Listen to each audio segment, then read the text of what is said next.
Que compone el grupo comentó que porque conoció uno de esos cuadros, hizo el comentario y entonces Eso es lo que te trajo, me de algún trajo modo.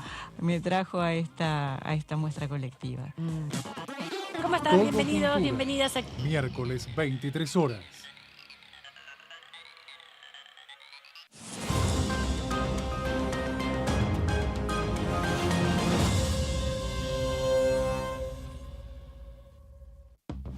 Aumentamos 6% el consumo privado durante 2023, acumulando 27 meses consecutivos de crecimiento. Y detrás de ese dato, la economía argentina sigue expandiéndose.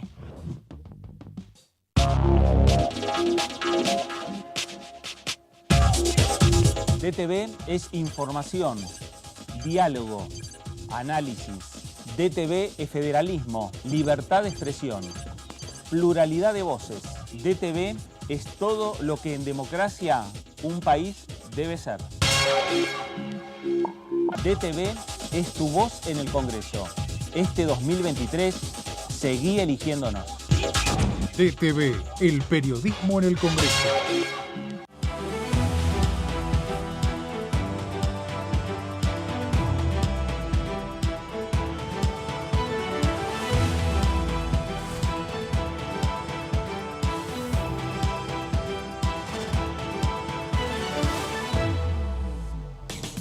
¿Cómo le va? Esto es el análisis por aquí por DTV, el análisis por Diputados Televisión, en una jornada en la cual ya se convocó, se confirmó lo que estuvimos señalando en los últimos días, que es una nueva reunión de la Comisión de Juicio Político en esta Cámara de Diputados. Va a ser el próximo día martes a la 1 de la tarde y donde ya hay también testigos citados, entre ellos Marcelo D'Alessandro, una de las voces, me parece, más reclamadas desde el oficialismo para que esté en la comisión. La otra era Silvio Robles y ya estuvo el testimonio de Robles en la Comisión de Juicio Político y se va a avanzar por parte de los diputados nacionales este juicio político en el marco de lo que tiene que ver, en este caso, el capítulo referido a la coparticipación entre la Ciudad de Buenos Aires y la Nación. Y a partir de esa coparticipación, la presentación que hizo en queja la Ciudad de Buenos Aires y en definitiva, el fallo que tuvo la Corte Suprema de Justicia, que es lo que motivó,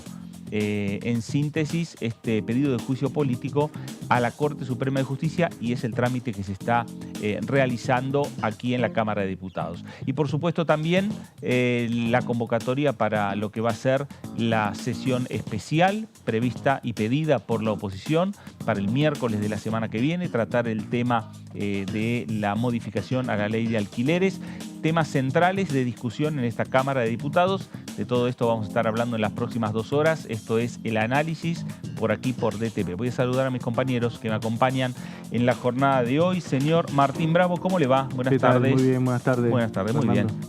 Sí, así es. Son 3 los citados, los convocados, como decías, para la reunión de juicio político, para esta reanudación de este tema.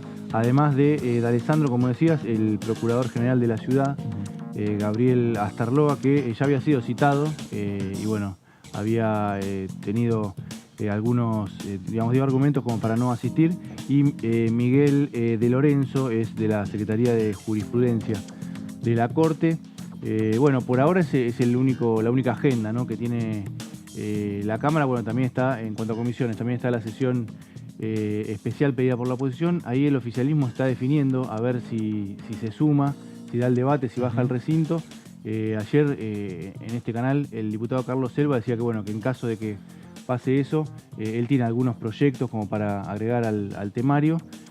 Así que bueno, es momento de definiciones, mientras todavía está todo el análisis y la asimilación del resultado del domingo, ¿no? Bueno, sin dudas el tema alquileres es uno de los temas centrales en la agenda social que en definitiva tiene también el Congreso de la Nación, más allá de otros proyectos que tienen que ver con lo productivo, que tienen que ver con lo económico, que tienen que ver con lo energético.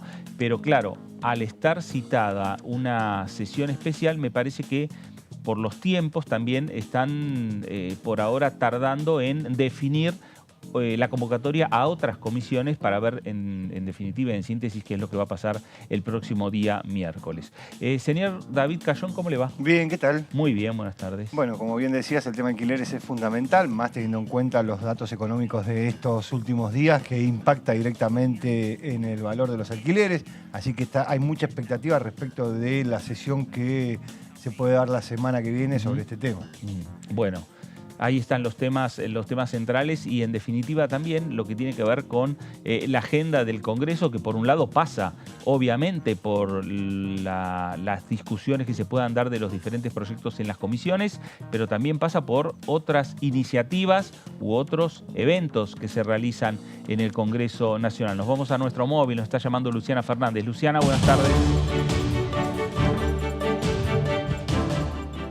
Hola Fer, compañeros, bueno, saludarlos a ustedes y por supuesto a la audiencia que nos acompaña aquí por la pantalla de Diputados Televisión.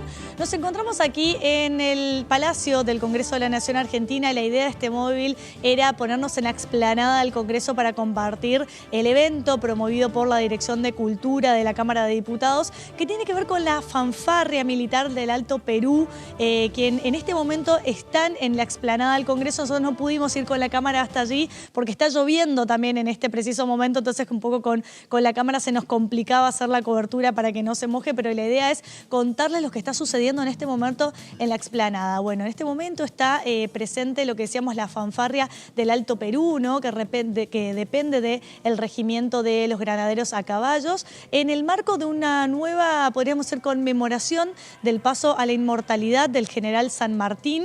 Recordemos, bueno, que todos los años en esta fecha se conmemora lo que es el gran trabajo en la independencia de su lucha, de sus conquistas, de quien podríamos decir que es el padre de la patria, ¿no? De quien fue el libertador de América, porque fue quien trabajó claramente, fuertemente en la independencia de Argentina, de Chile y de Perú. Bueno, en este momento, para conmemorar justamente un nuevo aniversario del paso a la inmortalidad de San Martín, justamente los granaderos a caballos están aquí en la explanada del Congreso de la Nación Argentina, entonando el himno nacional, la marcha de San Lorenzo y también la marcha de Malvinas. Recordemos que San Martín fue una figura icónica de un proyecto emancipador americano. ¿Sí? El general de San Martín creó el regimiento de los granaderos a caballo, como lo estábamos diciendo, libró su única batalla en suelo argentino en San Lorenzo, en Santa Fe, suplantó a Manuel Belgrano al frente del Ejército del Norte, fue gobernador de Cuyo,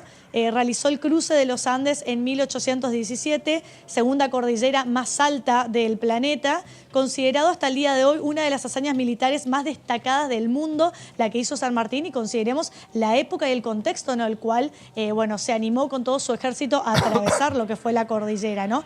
Fue figura clave en la independencia, como decíamos, de Chile y de Perú, y con posterioridad al combate del río Paraná, el 20 de noviembre de 1845, cuando Argentina enfrentó a la flota anglo-británica que ilegalmente irrumpió en aguas soberanas, le cedió su famoso sable corvo al brigadier general Juan Manuel de Rosas en reconocimiento de su coraje y patriotismo. Bueno, todo esto es un poco lo que se conmemora en el día de hoy, el paso a la inmortalidad del general José de San Martín, con, bueno, podríamos decir, una apuesta musical por parte de los granaderos a caballos en la explanada del Congreso de la Nación Argentina, quienes están entonando en este momento el himno nacional argentino, la marcha de San Lorenzo y la marcha de las Islas Malvinas.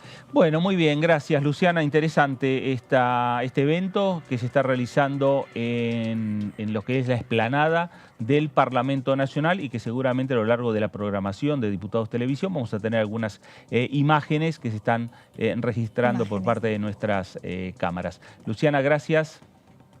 Así es. Listo, gracias a ustedes. Hasta luego. Hasta luego. Ahí estaba Luciana Fernández con nuestro móvil desde el Salón de los Pasos Perdidos en el edificio del Congreso de la Nación. Vamos a presentamos a nuestra invitada. Bueno, la presentamos directamente. Diputada Romina del Pla, ¿cómo le va? Buenas tardes. ¿Qué tal? ¿Cómo te va, Muy bien. Raquelín? A ver, hasta hace pocas horas precandidata, ahora diputada nacional, y hay toda una discusión interna que se va a dar o una... A ver, ¿cómo queda esa interna del Frente de Izquierda que se llevó adelante el pasado día domingo, teniendo en cuenta que si uno mira hace unos años atrás, cuando se hablaban de las elecciones, el Frente de Izquierda presentaba su propuesta pidiendo el voto para poder pasar a la segunda ronda, a la segunda vuelta, para estar dejar las PASO y pasar a la elección general. Y hoy ya es algo natural. Sí. Uno ya cuando mira y piensa, ¿qué candidatos van a estar en las finales? Bueno, se habla de Juntos por el Cambio, se habla del peronismo o del Frente de Todos, Unión por la Patria, se habla también del Frente de la Izquierda. Bueno, es una batalla. Vos sabés que cada voto al Frente de Izquierda nos significa una fuerte actividad militante en todo el país, así que en ese sentido la votación del Frente de Izquierda, si bien fue probablemente menor que la que podríamos haber pensado en tanto la posibilidad de canalizar gran parte, ¿no?, de este descontento. Sin embargo, bueno, somos la única fuerza de izquierda, el Frente de Izquierda, que ha pasado justamente las PASO, y ahora se van a integrar las listas, bueno, de acuerdo al reglamento de las PASO, así que vamos a tener listas integradas en todos los cargos legislativos, así que vamos fuertemente a defender la lista del Frente de Izquierda, encabezada, por supuesto, por Miriam Bregman y Nicolás del Caño, y bueno, en cada uno de los distritos con los candidatos que han surgido encabezando, pero integrando también a todos los integrantes de la lista que hemos conformado desde el Partido Obrero del MST, encabezada por Gabriel Solano. Así que en este punto, con un fuerte debate que hemos dado, digamos, que tenía que ver con estas PASO, un planteo político de qué izquierda necesitamos en esta etapa, que nosotros creemos que ha sido muy valioso. Era para lo que íbamos, no se nos escapaba que el resultado probablemente nos colocara por debajo de la lista encabezada por Bregman y del Caño, pero nos parecía importante dar este debate político. ¿Por qué? Porque justamente se ha revelado a la luz de los resultados del triunfo de Milei que la izquierda tiene que tener una posición fuertemente refractaria y de denuncia y de delimitación de los que gobiernan y los que gobernaron. Y este creo que es el tema central, creo que lo hicimos en nuestra campaña y en ese sentido poniéndole fuerte contenido. Así que muy también satisfechos por el resultado en la Ciudad de Buenos Aires, donde Vanina Biasi junto a Celeste Fierro van a encabezar la lista local, y también con justamente este debate y el resultado de este debate que hemos tenido en muchos lugares. Pero no se nos escapa que la izquierda no canalizó una porción importante del descontento, digamos, y en ese sentido no nos podemos hacer los distraídos, porque el descontento con el gobierno del Frente de Todos y con Juntos por el Cambio, que también gobernó, se lo llevó Milei, o sea, un facho que plantea una política de guerra contra los trabajadores y contra la mayoría de la población, incluso mucha de lo que lo ha votado, ¿no? Y esto, bueno, es un tema que abre toda una situación muy importante en esta etapa. La próxima semana tiene la posibilidad el Congreso de empezar a discutir un tema de fondo como es el tema de alquileres.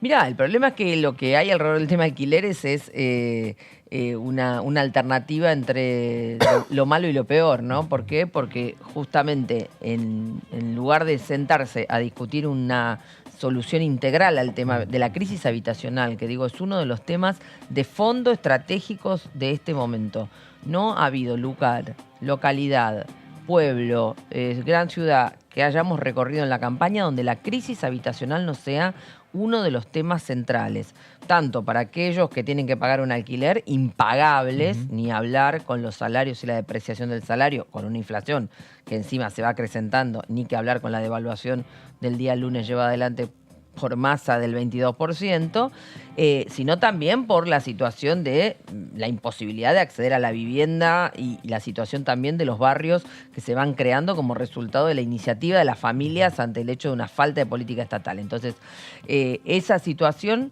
que es, digamos, hay que abordarla de conjunto, y nosotros así lo hemos planteado en nuestros proyectos de ley. El problema es que en la sesión esta que se quiere convocar, en realidad lo que se quiere hacer es o directamente derogar la ley de alquileres, con lo cual dejar librado a ningún tipo de protección para el inquilino, o tratar de imponer el dictamen de minoría que también plantea severos recortes. Entonces, la ley actual que está aprobada es mala, pero también la situación que se está planteando como salida empeora la situación de los inquilinos en general. Con lo cual, nosotros insistimos con que tiene que haber un debate de una salida integral, no que en nombre de la especulación inmobiliaria encima se dé la vía libre a una mayor especulación inmobiliaria. Decías que la izquierda no canalizó el voto, digamos, del descontento que se lo llevó Milei. Incluso tuvo buenos resultados él en barrios populares, ¿no? De trabajadores, clase media baja, clase baja. En estos días se hicieron muchas lecturas. ¿Cuál es tu mirada sobre ese fenómeno?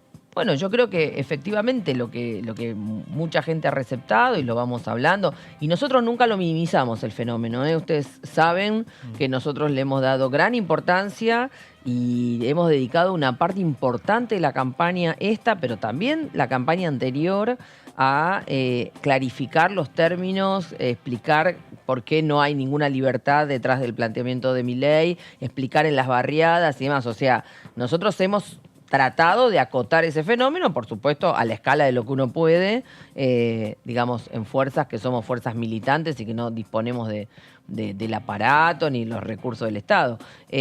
Así que tenemos claro dónde hemos ido ahí a pelear cuerpo a cuerpo el voto, en las barriadas, donde tenemos organización y que en muchos casos lo hemos conseguido, en otros no, pero tenemos un registro del problema, ¿no? ¿Con qué se encontraban, te decía ahí, cuando planteaban eso? Con dos ilusiones. Una, la idea de la dolarización como un freno a la inflación, que, bueno, cuando uno lo explica es una fantasía, pero la fantasía en un sector quedó arraigado. Y después, frente a la desorganización económica y frente al vaciamiento general de la educación pública, la salud pública y demás, la idea de, bueno, alguien que venga a poner un poco de orden y que termine con, por ejemplo, el proceso de vaciamiento de la escuela pública que lleva a que sistemáticamente haya dificultades para el funcionamiento escolar. Por ejemplo, un ejemplo, porque el tema de las famosas escuelas vouchers aparece. Entonces, ahí hay que colocar fuertemente. Y en un punto, el rechazo a las políticas del gobierno es lógico. Es el gobierno que ha vaciado las escuelas, que la vacía de infraestructura, que la vacía de presupuesto, el responsable del desastre que tenemos hoy o los grandes problemas que tenemos hoy en la educación pública. Las escuelas funcionan sobre la base del esfuerzo de sus trabajadores, de las familias y demás. Entonces, ahí hay, digamos, un debate para dar, que no es simplemente la defensa de lo que hace el gobierno, ni provincial, me refiero a la provincia de Buenos Aires, ni el gobierno nacional en materia de educación, que habla de educación pública, pero vacía la educación pública y tiene responsabilidad directa en esto que estamos viviendo, y que la salida no va a ser Milei y la privatización de la educación. Entonces creo que ahí hay un tema y un trabajo para hacer, ¿no? Y que nosotros, en mi caso es el Partido Obrero, por el conjunto del Frente Izquierda, estamos, bueno, lo venimos haciendo, pero dispuestos a ir a fondo a profundizarlo, ¿no? Le voy a hacer una mezcla de los dos temas que venimos hablando y mirando hacia adelante. Digo, los resultados de las elecciones muestran a La Libertad Avanza en primer puesto, y si uno se repiten esos números, cosa que no va a pasar, pero digo, si se repitieran esos números, el bloque de la Cámara de Diputados de La Libertad Avanza sería numeroso. Estaría alrededor de 40 diputados. ¿Cómo te imaginas una Cámara de Diputados donde, digo, ustedes que se sientan al lado, por lo menos hoy se sientan al lado del bloque de La Libertad Avanza y que han confrontado, por lo menos desde lo discursivo, ¿no?, muchas veces en el recinto, digo, ¿cómo te imaginas que el recinto se va a mover frente a una situación como esa? Me parecería ser que ese sector va a sumar diputados, no sé si tantos, pero diputados. ¿Cómo crees que se va a mover el recinto con esta nueva fuerza, por lo menos desde el nombre, ahí adentro? Mira, yo creo que hay dos o tres cosas. En primer lugar, nos han sentado al lado de ellos. Sí. Nos han sentado. No ha sido nuestra decisión.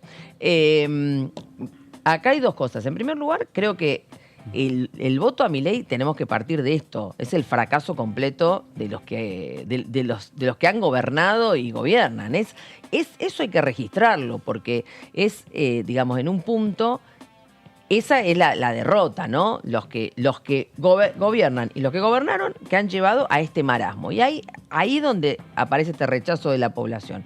Entonces, en un eventual gobierno de Milei, que digo, todavía falta un montón, me parece que empieza otro capítulo, ¿no? No, sí, por eso te decía lo de la no Cámara de obstante, Diputados. está claro que en la Cámara de Diputados van a tener mayor representación, incluso puede ser que en algunas provincias hasta el Senado, si se repitieran los números.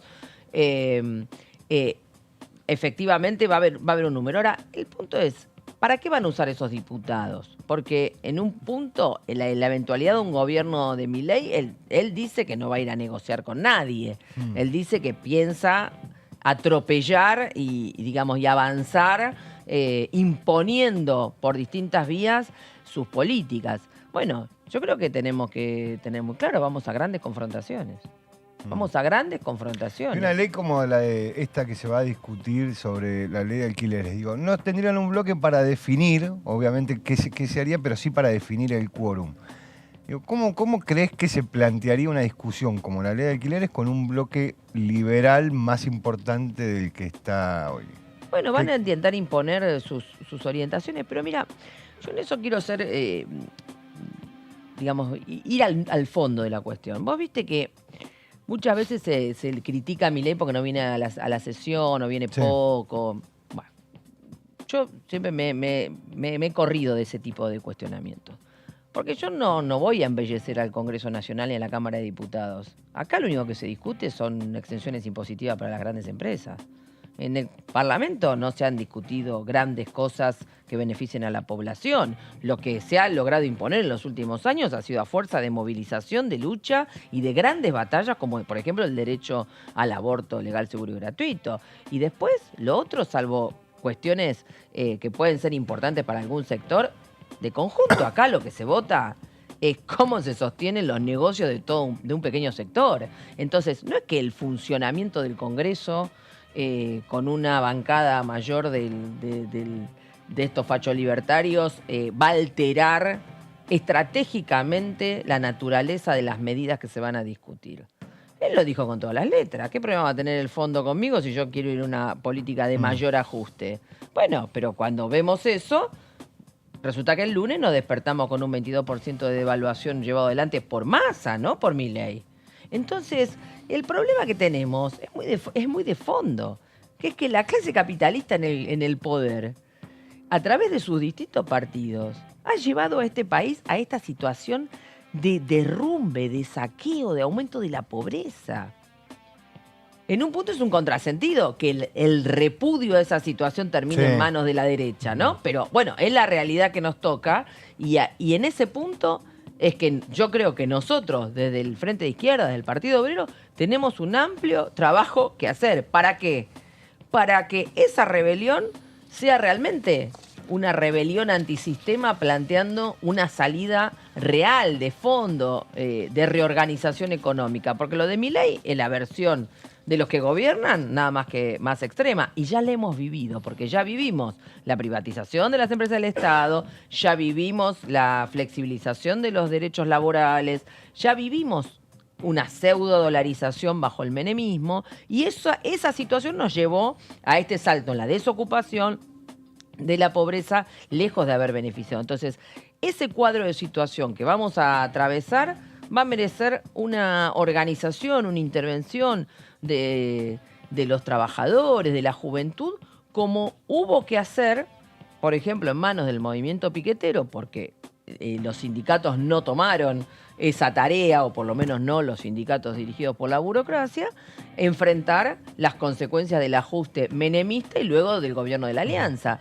Y bueno, así llegamos al 2001, ¿no? Y al argentinazo y a todo lo que ocurrió. Bueno, ponerle un fin a ese ciclo de brutales ataques, tuvo que ser en manos de los sectores que nos organizamos a luchar. Bueno, creo que queda un terreno muy abierto de debate porque obviamente ahora va a venir toda la idea de que entonces la solución a Milei va a ser el voto a Massa, ¿no? Bueno, la solución a Milei no va a ser el voto a Massa, porque ya lo estamos viendo lo que está haciendo Massa. Le está abriendo el camino y allanándole el camino de una manera absolutamente brutal a Milei. Entonces creo que ahí tenemos que tener conciencia que esto no se resuelve simplemente con una cuestión electoral, sino que tenemos que plantearnos digamos, una salida muy de fondo, muy integral, muy estratégica. Este es el debate que está planteado, es el que planteamos por eso en las PASO del Frente Izquierda. No es un debate ni de candidatura, ni de un voto más, ni un voto menos. Romina, de aquí al 22 de octubre quedan 2 meses por delante. En el medio está la actividad en el Parlamento Nacional. ¿Cómo se pueden avanzar con diferentes proyectos que a lo mejor, más allá de los proyectos de consenso que vienen trabajando, se puedan discutir otros temas en la Cámara de Diputados? Mira, yo creo que obviamente va a haber interés en tratar de introducir algunos temas en estos meses. Veo cierta complejidad en que se logre que algunos temas puedan avanzar, pero bueno, nosotros, por ejemplo, creo que hay algunos temas que son importantes para algunos sectores, que, bueno, quizás puedan lograr tratarse en estos meses, porque además, si no se tratan ahora, difícilmente se puedan tratar en un futuro. Entonces, creo que ahí tiene que ver por un lado, el avance con las licencias parentales y por el otro lado, con la ley de creación del Instituto Nacional de la Danza. Hoy vamos a un acto donde vamos junto a todos los representantes del sector de la danza, a colocar muy fuerte la necesidad de que se apruebe esta ley. Habría un avance en que habría un pronunciamiento favorable del Ministerio de Cultura a que realmente se avance en crear el instituto. Creo que es un tema pendiente de una lucha que viene desde el año 2008. Merece la comunidad de la danza que se reconozca la creación de su instituto y merece que pueda ser sostenido. Y es justamente una especie de contraparte, ¿no?, a estos aires de pretender arrasar con todo tipo de derecho y de criterio incluso cultural. Así que me parece que es momento de que efectivamente todos los que tienen que tomar las resoluciones de fondo la tomen y pueda avanzar este proyecto. Así que ahí vamos a estar hoy con el Movimiento Federal de la Danza, con el Centro de Estudiantes y las diputadas coautoras de los 2 proyectos que hay, haciendo este planteo y bueno, esperamos que realmente el pronunciamiento del Ministerio de Cultura sirva para que esto termine no solo con un dictamen, sino también termine con la aprobación de la ley y la creación del instituto, porque bueno, danza es trabajo y tiene que ser reconocido rápidamente, ¿no? La Cámara venía con bastante baja actividad por la campaña, también las dificultades para reunir quórum. ¿Crees que el resultado del domingo cómo puede impactar en ese sentido? ¿Crees que puede movilizar en algo? ¿Crees que puede seguir así trabada para estos proyectos que mencionaste recién? Yo creo que va a seguir muy trabado. Me parece que va a seguir muy trabado y que justamente la única forma de que algunos de los proyectos avancen de este tipo es que haya una fuerte movilización de cada uno de los que necesitan que estos proyectos salgan y que se ejerza una fuerte presión. Creo que si no, al funcionamiento de la Cámara, bueno, va a seguir, digamos, de algún modo sometido a la gran crisis política que hay y que de algún modo este resultado electoral ha dejado planteada, ¿no? Pero en esto que vos decías, que va a ser complicado, entre hoy, alquileres, elecciones, entra presupuesto. Bueno, entra presupuesto. ¿Te imaginás que yo creo que el presupuesto debería entrar, ¿no? va a ingresar un proyecto y creo que difícilmente se discuta nada hasta que no se conozca el resultado de las elecciones, con lo cual va a pasar de algún modo lo que ocurrió en 2019.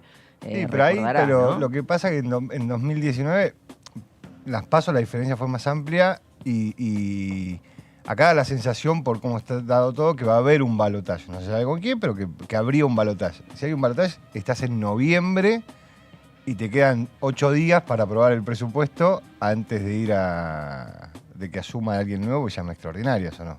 Bueno, pero vos te das cuenta que justamente nadie va a discutir un presupuesto si no sabe quién va a ser el que gobierne. Nadie le va a aprobar un presupuesto a un gobierno que, digamos, si supone que luego va a gobernar él. Entonces hay una situación ahí que es irresoluble. O sea, más que van a presentar el proyecto, yo después no creo que haya ningún debate real de nada hasta que no se sepa quién va a gobernar.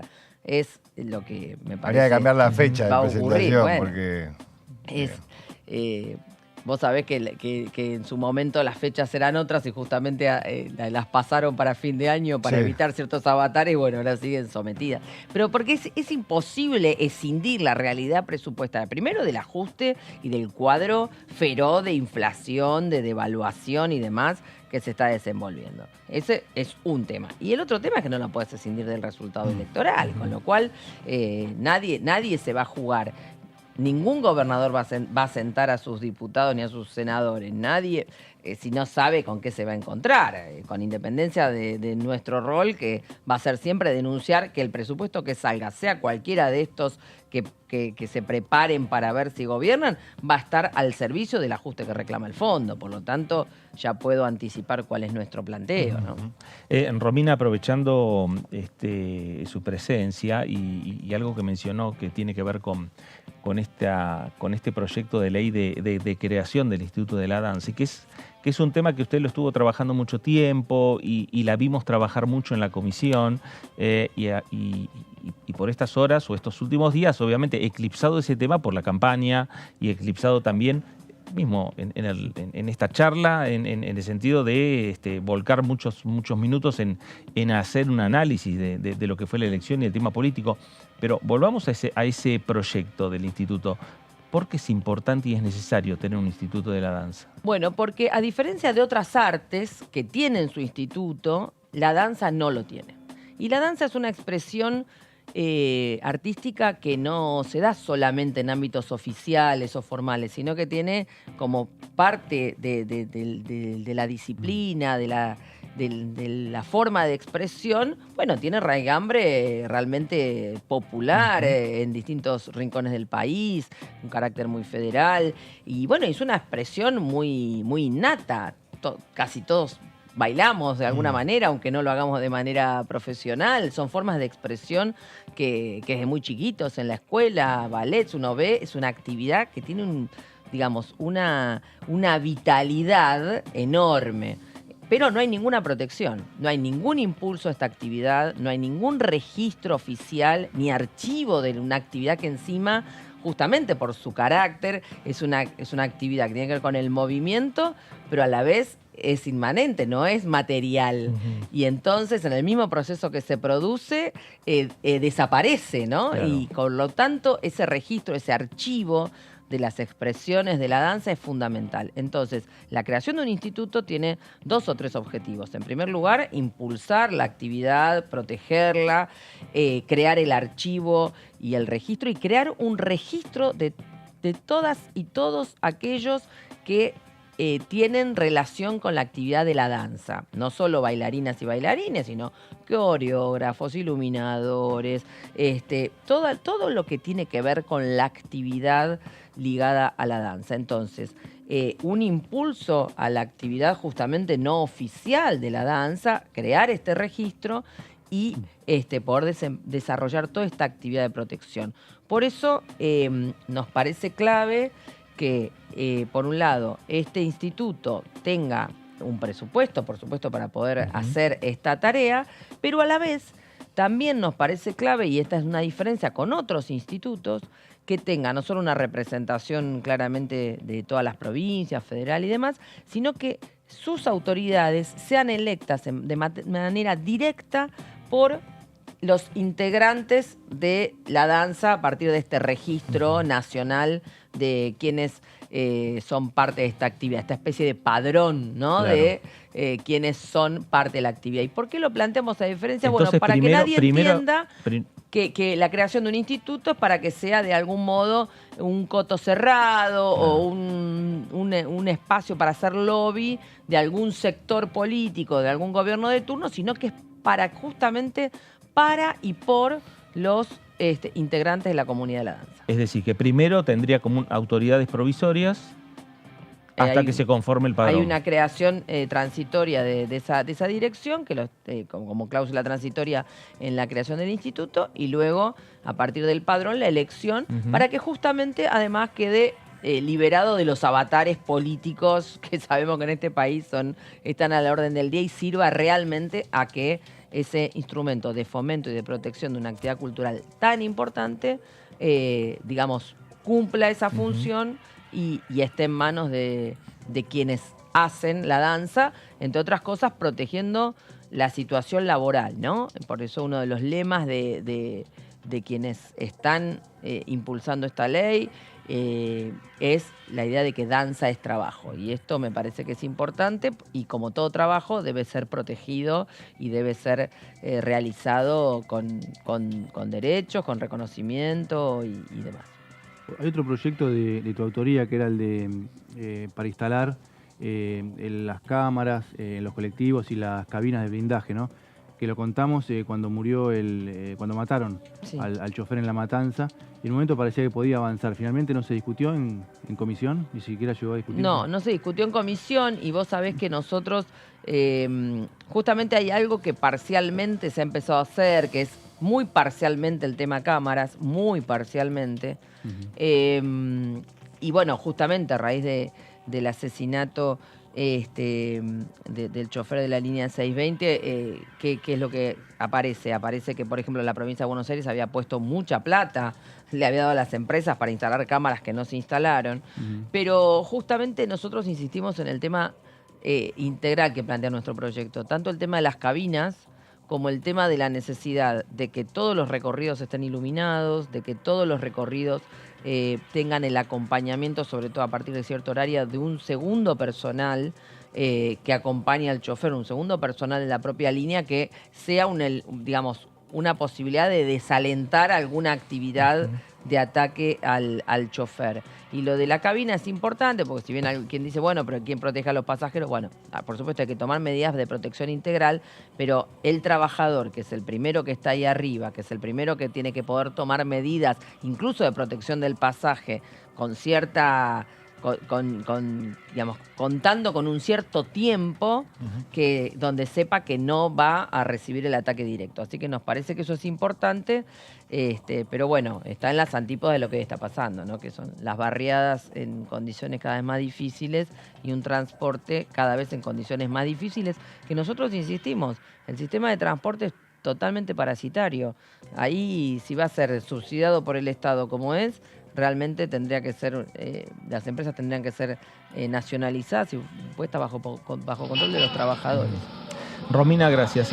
Gracias a ustedes. Ahí está, la diputada Romina del Pla, diputada del Frente de Izquierda de los Trabajadores, diputada del Partido Obrero, acompañándonos aquí en el análisis en Diputados Televisión.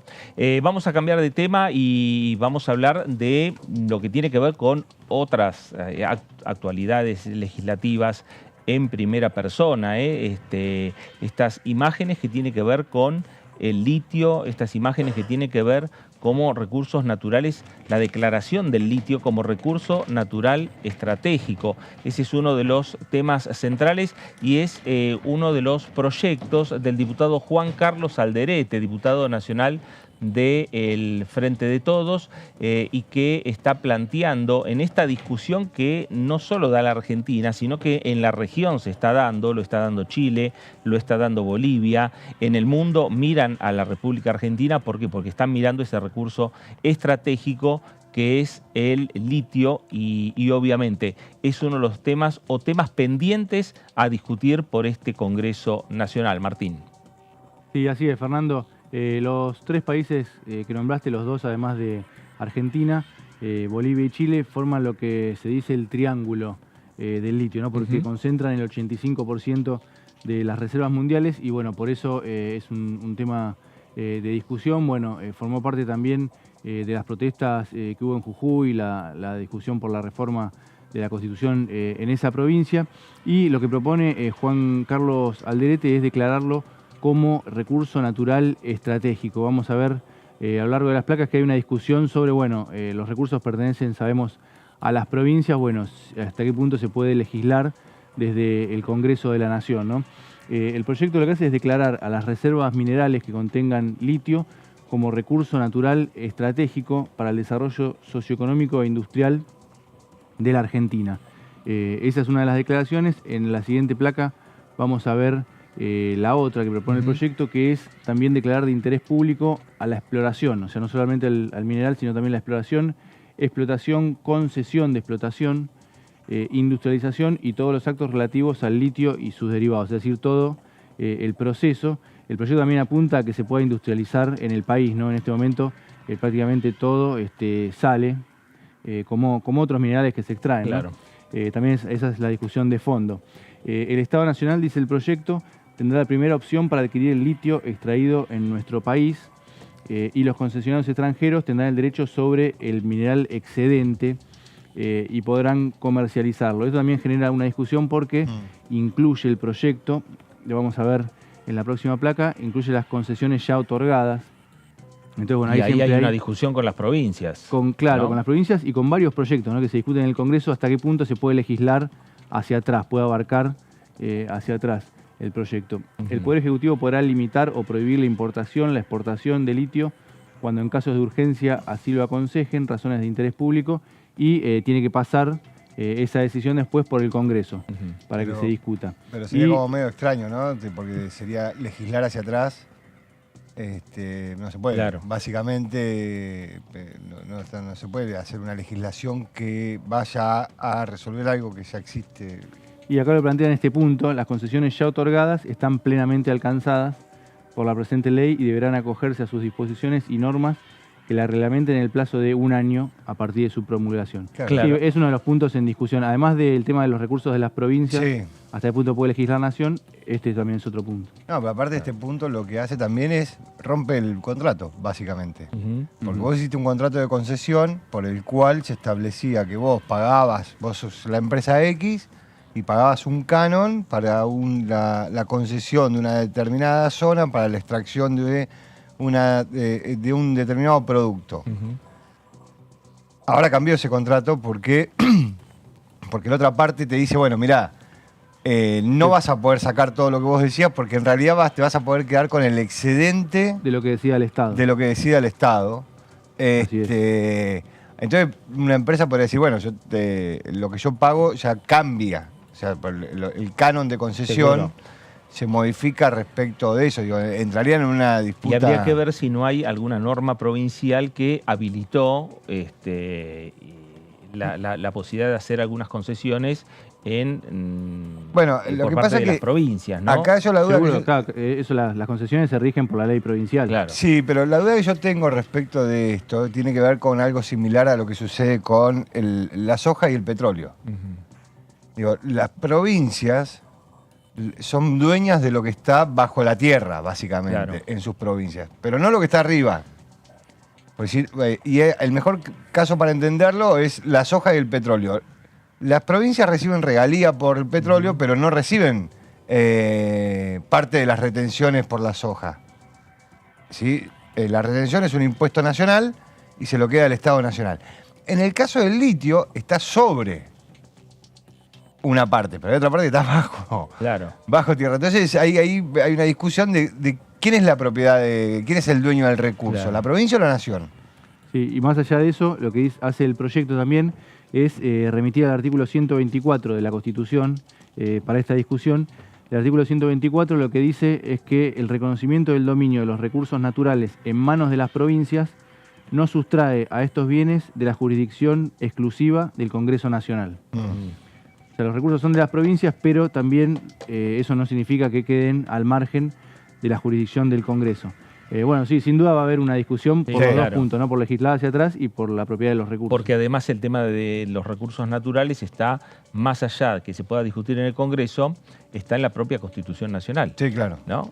Que está por la reforma del 94. Por arriba, por la reforma del 94, por arriba de cualquier ley que pueda sancionar el Congreso Nacional. Es una discusión interesante, es una discusión que puede ser, digamos, como un puntapié para iniciar este debate que el Congreso se lo tiene que dar. El Congreso todavía le falta discutir el tema respecto a este recurso natural en particular, que es el litio, y que es, en definitiva, una gran fuente de ingresos pensando en las divisas para la República Argentina. Sí. Y es ahí donde Chile está avanzando y discutiendo este tema, Bolivia está avanzando y está discutiendo este tema.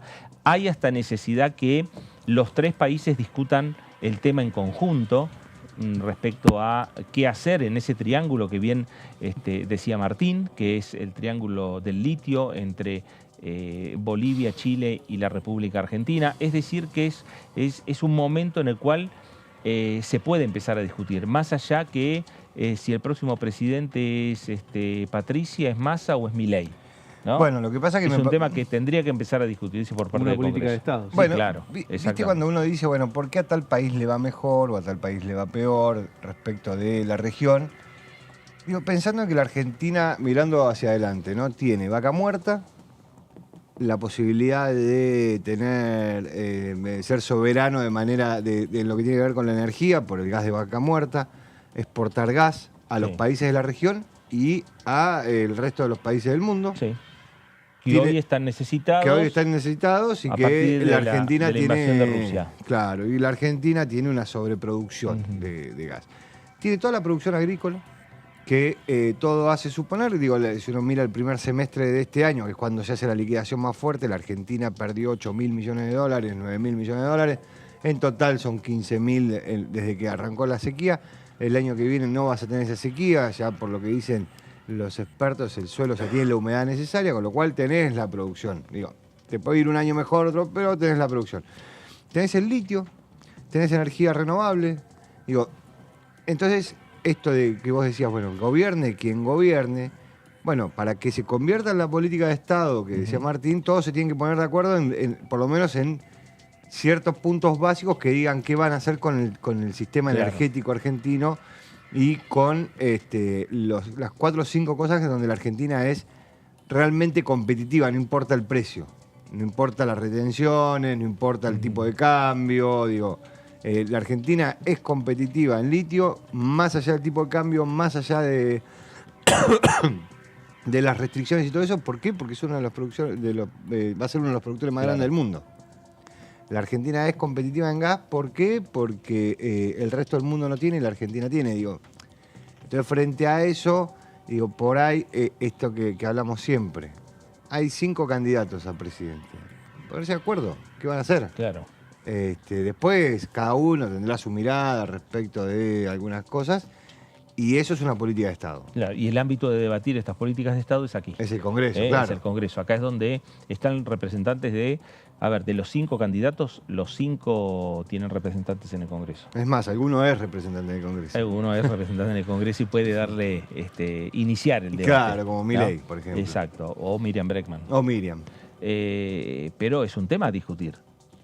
Sí, hasta ahora sobre estos temas costó mucho, ¿no? El proyecto como para darle incentivos a la cuestión energética, el del litio, sí.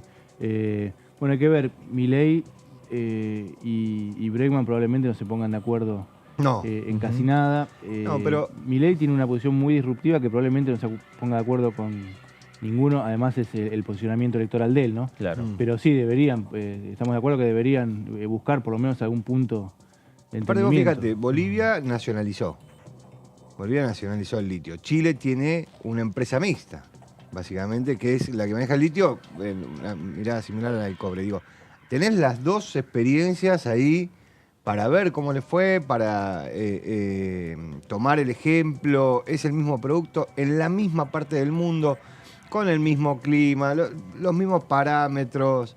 Digo, con lo cual tenés esas 2 opciones como experiencia, como para decir, bueno, a ver, ¿qué fue mejor de esta experiencia? ¿Qué fue mejor de esta experiencia? Bueno, tomemos lo mejor y hagamos la nuestra. Digo, no hay que inventar mucho. No, tampoco se está viendo que haya, o por lo menos yo no tengo conocimiento, reuniones en particular entre los gobernadores. El gobernador de Jujuy, el de Catamarca, el de Salta, en los gobernadores de las provincias donde está el en un momento había de todo el norte, país. ¿no? Pero el no norte grande, claro, específicamente por el litio.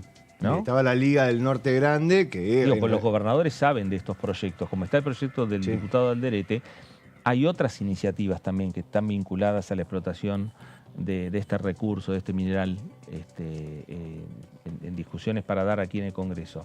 Ahí también me parece que podría existir una postura y una propuesta de los gobernadores respecto a, bueno, de qué manera, más allá que los recursos que están debajo del suelo pertenecen a las provincias, bueno, tener también una opinión respecto a estos temas, a estos proyectos y de qué manera desarrollar la industria. Claro, ¿no? Porque no es solo, el origen, ¿no? No es solo la extracción, Claro. que son los acuerdos que hoy tienen las provincias. Sí. Los gobernadores tienen acuerdos para extraer el litio en crudo. Claro. Pero el tema es, bueno, cómo desarrollamos la industria para que quien venga a llevarse el litio se lleve una batería. Claro, se generen puestos de trabajo con Exacto. con la elaboración de esa batería. Sí, dicen que es a largo plazo porque Sí. no es tan fácil, pero bueno, justamente arrancar en ese camino y para empezar tiene que ser un proyecto que incluya varias gestiones, varios mandatos. Y ahí volvemos a la necesidad de un acuerdo, Sí. que en este momento es complicado, bueno, y en este momento de campaña más todavía, por lo que decíamos antes, ¿no? Milei no creo que tome ninguna de las experiencias de Chile y Bolivia, sino todo lo contrario, ¿no? De nacionalizar. Pero bueno, hay que ver hasta qué punto, qué pasa con el resultado de octubre y a qué congreso se abre ahí. Como decía antes David, va a crecer la representación de los liberales, pero de alguna forma se tiene que destrabar la discusión en el Congreso con estos temas también, ¿no? Claro, exactamente. Este es uno de los temas centrales, más en este momento en el cual se está discutiendo cuál va a ser, en definitiva, la matriz energética que va a tener la República Argentina, la explotación de Vaca Muerta, el proyecto de gas natural licuado. Es decir, se están discutiendo proyectos de la Argentina pensando en el largo plazo, pensando Es otro pendiente ese, ¿no? El del gas. Claro, Sí. y ahí está donde, bueno, el otro día Heller decía que ya están en condiciones de empezar a discutir entre los diputados y que lo que sería la discusión entre los diputados no muy prolongada. No. Una o dos reuniones y se firma el dictamen. Y se firma el dictamen. Ya no haría sí. falta volver a llamar a especialistas. No, donde la otra parte energética que tiene el Congreso que podría avanzar es lo que tiene que ver con hidrógeno verde. Sí. Pero digo, en lo que tiene que ver con GNL, ya están todos más o menos de acuerdo. Digo, no es que hay muchas diferencias entre los bloques mayoritarios. A mí me parece que cuando uno mira lo que sucedió con el gasoducto Néstor Kirchner, ahí tenés una política de Estado que se retrasó por las elecciones, por un montón de cosas, pero tenés una política de Estado, todos estaban de acuerdo que había que hacerlo. Sí. Después no se ponían de acuerdo cómo había que financiarlo y ese tipo de cosas, pero que había que hacerlo. Se hizo y hoy se te abre la oportunidad de que puedas avanzar con el proyecto de GNL. Pero el gasoducto Néstor Kirchner, hubo un gran impulso que le dio en su momento, hace un año atrás, Sergio Massa, Sí. cuando asumió el Ministerio de Economía, pero ya se venía con un retraso desde la época de antes de Mauricio Macri. Sí. En realidad cuando se terminaron de hacer todos los trabajos, que estaba todo listo para que realmente se licite y se empiece a hacer el gasoducto, fue en el gobierno de Cambiemos de Mauricio Macri, que entra en una crisis económica y obviamente no conseguía financiamiento para el gasoducto. Va pasando, llega el actual ministro de Economía, obtiene el financiamiento y avanzan y en un año lo hicieron. Claro. En menos de un año lo hicieron. Claro.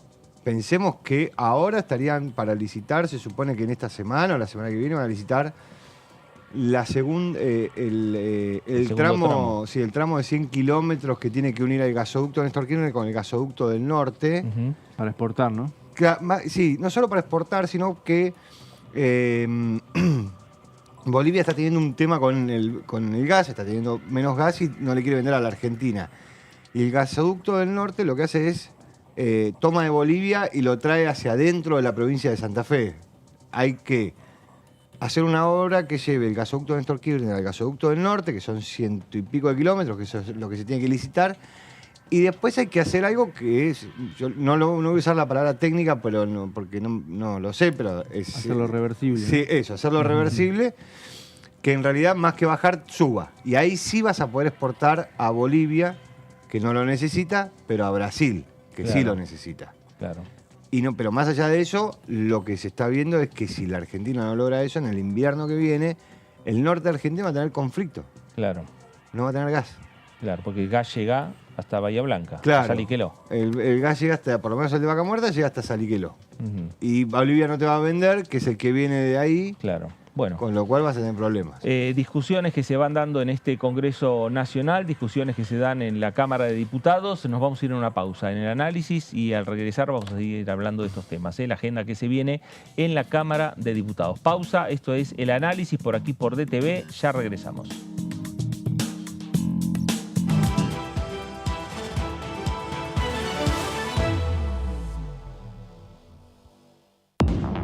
Hola, bienvenidos a una nueva jornada del resumen de noticias parlamentarias. Tema del consenso que tiene que haber en un Congreso que se maneja con minorías. Y justamente de las leyes que estamos hablando, las leyes sociales, son leyes que llegaron al recinto con enorme consenso y que, bueno, se traduce en las votaciones. DTV, el resumen, de lunes a viernes. Este es el gasoducto Presidente Néstor Kirchner, una obra de escala mundial realizada en tiempo récord, que unirá la energía de Vaca Muerta con todo el país. Innovaciones, tecnología, cientos de kilómetros de acero y miles de trabajadoras y trabajadores. Esta megaestructura alimentará la llama del país, uniéndonos con nuestros seres queridos, acelerando la economía, ahorrando divisas, con desarrollo, con federalismo, con soberanía y orgullo. Gasoducto Presidente Néstor Kirchner. Mueve energía, mueve al país. ¿Cómo andan? Bienvenidos, bienvenidas. Aquí estamos en la tercera edición de DTV. Yo presenté un proyecto para armar 400 mercados centrales, es decir, que el productor venda de manera directa y bajar el precio de los alimentos. No es la única medida. Hacer un plan antiinflacionario implica varias medidas, pero esa es una de las claves. La última sesión de la comisión con el testigo Robles, reticente reiteradamente a hablar, a decir la verdad, ha generado como una reacción adversa de la oposición que permanentemente parecía que era la defensora en una causa en la que no está imputado Robles, en la que Robles es testigo, defendiendo su silencio. DTV, tercera edición, de lunes a viernes. Para hacer grande un país hay que vencer desafíos que parecen imposibles. Por ejemplo, llegar a lugares que antes eran inalcanzables. Porque todos los destinos se alcanzan cuando la ruta es el esfuerzo. El mismo esfuerzo que nos lleva a ganar nuestras propias batallas. Hasta que un día la victoria llega y nos lleva en andas. El futuro se vuelve presente si alcanzamos nuestros logros. Esos logros con los que día a día hacemos una Argentina mejor.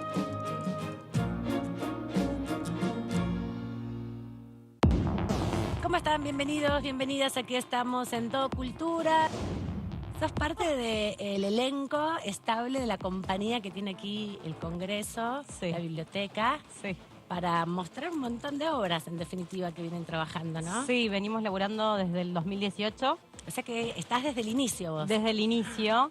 Sí, en realidad antes se había empezado a gestar, pero se terminó de armar en el 2018 junto a Marisa y a Sol, que son las directoras de la compañía. Somos una compañía de aproximadamente 8 o 9 personas y hacemos diferentes tipos de obras con investigaciones. Tenía hechas esas obras. Una de las artistas que compone el grupo comentó que porque conoció uno de esos cuadros, hizo el comentario y entonces eso es lo que te trajo. Me trajo a esta muestra colectiva. ¿Cómo están? Bienvenidos, bienvenidas. Miércoles, 23 horas.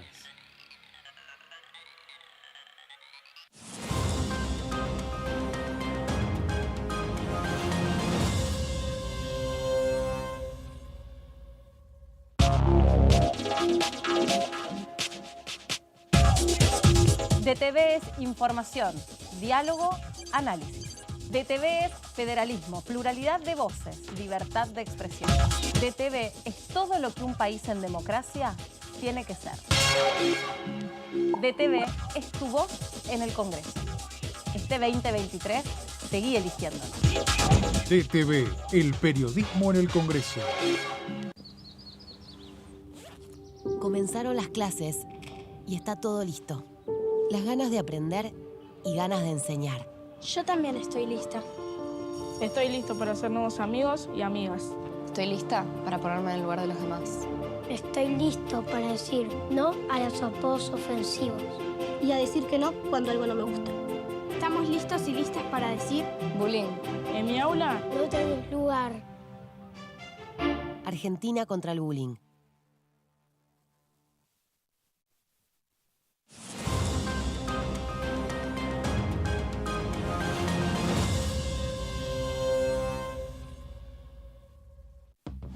Aumentamos 6% el consumo privado durante 2023, acumulando 27 meses consecutivos de crecimiento. Y detrás de ese dato, la economía argentina sigue expandiéndose.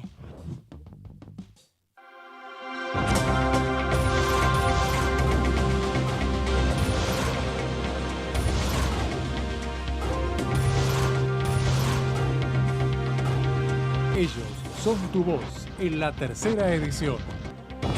DTV, el periodismo en el Congreso.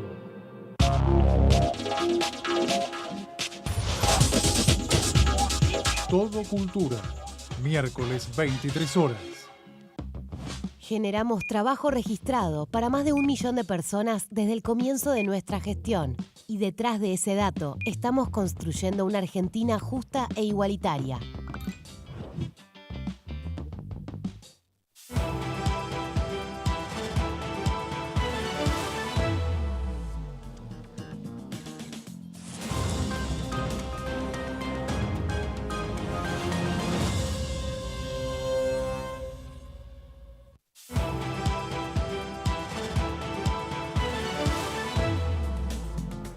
Muy bien, regresamos aquí a El Análisis por DTV, El Análisis por Diputados Televisión, y nos vamos rápidamente a nuestro móvil, al Congreso Nacional, al edificio del Congreso. Nos está llamando Sofi Raimunde. Sofi, buenas tardes. Hola Fer, ¿cómo estás? Buenas tardes para vos y también para los compañeros y compañeras que están trabajando allí desde el piso. Estamos, como verán, en el recinto de la Cámara de Diputados porque seguramente el miércoles que viene, en 7 días, en una semana exactamente, sea protagonista este escenario nuevamente de una sesión, esta vez convocada por la oposición, para tratar la ley de alquileres, que es un tema que viene siendo arrastrado hace varios años, podríamos decir ya. En realidad, las deudas que tiene esta ley que fue aprobada en el 2019 con los inquilinos, porque la situación en todo el territorio nacional, a lo largo y a lo ancho de la República Argentina, es cada vez más dificultosa debido a, en parte, el destino de alquileres temporales a los extranjeros, o incluso también para todas aquellas personas que les es más cómodo alquilar un departamento amueblado, y también por esta razón se redujo entre un 30 y un 50% la oferta. Y por otro lado, porque la ley que fue aprobada en el año 2019 establece 3 años de contrato y un ajuste anual del precio de los alquileres. Esto ha sido tema de debate en varias oportunidades dentro del recinto. Incluso el 5 de julio finalmente no pudo ser tratado, pero también en comisiones y demás, y se han presentado diferentes proyectos para modificar esta ley de alquileres. Algunos igualmente quieren derogarla, como la mayoría de los diputados de la oposición, que hoy se reunieron vía Zoom con algunos diputados y diputadas aliadas de los diferentes bloques, pero por parte del oficialismo lo que quieren es modificar algunos artículos que son los más complejos, como por ejemplo esta actualización anual, y además seguir con los incentivos para todos aquellos propietarios que estén exentos de tener algunas obligaciones fiscales. Bueno, lo que se sabe es que el miércoles que viene, 23 de agosto, entonces, está convocada esta reunión, esta sesión, para tratar el tema de la ley de alquileres, que estamos hablando de un universo de entre 7,5 millones y 9 millones de argentinos y argentinas, y de personas también, porque estamos hablando de extranjeros que o vienen a estudiar o a trabajar o a radicarse en nuestro país, que se encuentran en esta situación tan dificultosa para conseguir alquileres, y también haciendo hincapié en algunas de otras iniciativas que han propuesto no solo Julio Cobo, sino también la diputada Gisela Marciota del oficialismo, es crear una cámara de inquilinos para que se fijen los máximos de los alquileres y que justamente atiendan las demandas de todas aquellas personas que tienen o dificultades para conseguir vivienda o tienen dificultades porque los alquileres están dolarizados prácticamente, ¿no? Por eso todos aquellos que en algún momento tuvieron que buscar alquiler en Ciudad de Buenos Aires más que nada, pero también en diferentes partes del conurbano y en otras provincias, se encontraron con precios realmente altísimos, ya directamente en dólares en las principales páginas de internet incluso, y bueno, de cara a lo que fue el día después de las primarias abiertas, simultáneas y obligatorias, este panorama se puso todavía un poco más complejo, así que veremos qué es lo que sucede el miércoles que viene entre los que plantean derogarla o los que plantean modificarla. Claro. Sofi, lo cierto es que el planteo que hizo la oposición para convocar a esta sesión especial, que vos, como bien señalás, se va a realizar y concretar el próximo día miércoles, es discutir los dictámenes que ya tiene el Congreso Nacional, que ya han salido de las comisiones respectivas de la Cámara de Diputados, porque hubo un planteo para derogar la ley de alquileres. Ese planteo lo hizo el diputado Hernán Lombardi, no fue acompañado por el cuerpo, y puede sí la Cámara discutir el próximo miércoles lo que va a ser la derogación, pero ahí va a tener una dificultad principalmente la oposición, si no logra entendimientos o acuerdos políticos con el oficialismo, que necesita, para discutir ese tema, convertir la Cámara en comisión, ¿no? En comisión directamente, porque la derogación de la ley de alquileres es un proyecto que no tiene dictamen y por lo tanto la Cámara tiene que convertirse en comisión, y para convertir en comisión la Cámara y entrar en esa discusión necesita una mayoría especial. Claro. 2/3. Es decir, que necesita más de 129 diputados.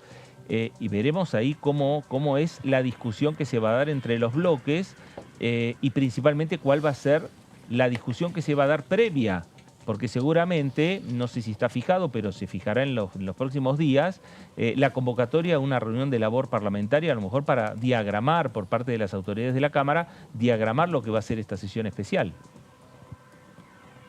Sí, bueno, Hernán Lombardi, el diputado del PRO, lo propuso en la sesión pasada, el 5 de julio. Finalmente no obtuvo un acuerdo aquí dentro del recinto. Veremos qué es lo que sucede el miércoles que viene. En principio necesitarían llegar al 129, ¿no? Al quórum para poder seguir adelante con bueno, la sesión. Veremos si finalmente llegan a un acuerdo con el oficialismo para plantear este dictamen, pero la verdad es que según la información que tenemos es un escenario bastante complejo. Hoy, sin ir más lejos, como les comentaba, tuvieron un Zoom entre los diputados de Juntos por el Cambio, Juntos Somos por Río Negro y también Córdoba Federal, justamente para tratar este tema, pero veremos finalmente si se llega a un acuerdo. Faltan 7 días igual, falta bastante. Lo que pasa es que el contexto nacional, político y económico se está comiendo como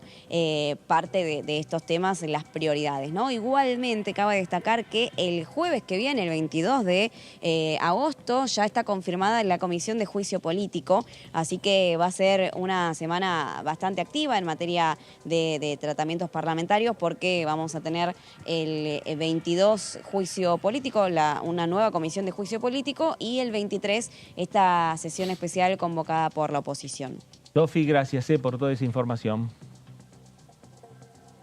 A ustedes, aquí seguimos trabajando. Hasta luego. Gracias. Ahí estaba Sofi Raimundes en un lugar de privilegio, es un lugar privilegiado, ahí en el recinto, entre las bancas, en el silencio que permite el recinto los días que no hay debate. Sí, lo cual este año han sido bastantes días, pero esperemos que la semana que viene se llene. Claro. ¿no? Esperemos que el 23 se obtenga el quórum y baje la mayoría de los bloques a debatir, claro, y a legislar un tema que es realmente de suma importancia. Digo, a veces me da la sensación, nosotros lo veíamos lo discutimos durante todo el año, que la campaña terminaba frenando temas porque nadie se animaba a avanzar o no querían avanzar. Bueno, este tema en particular, teniendo en cuenta la realidad económica que vive la Argentina, por más que estén en campañas, deberían intentar resolverlo porque es muy, muy importante. No, pero además es un tema que en la campaña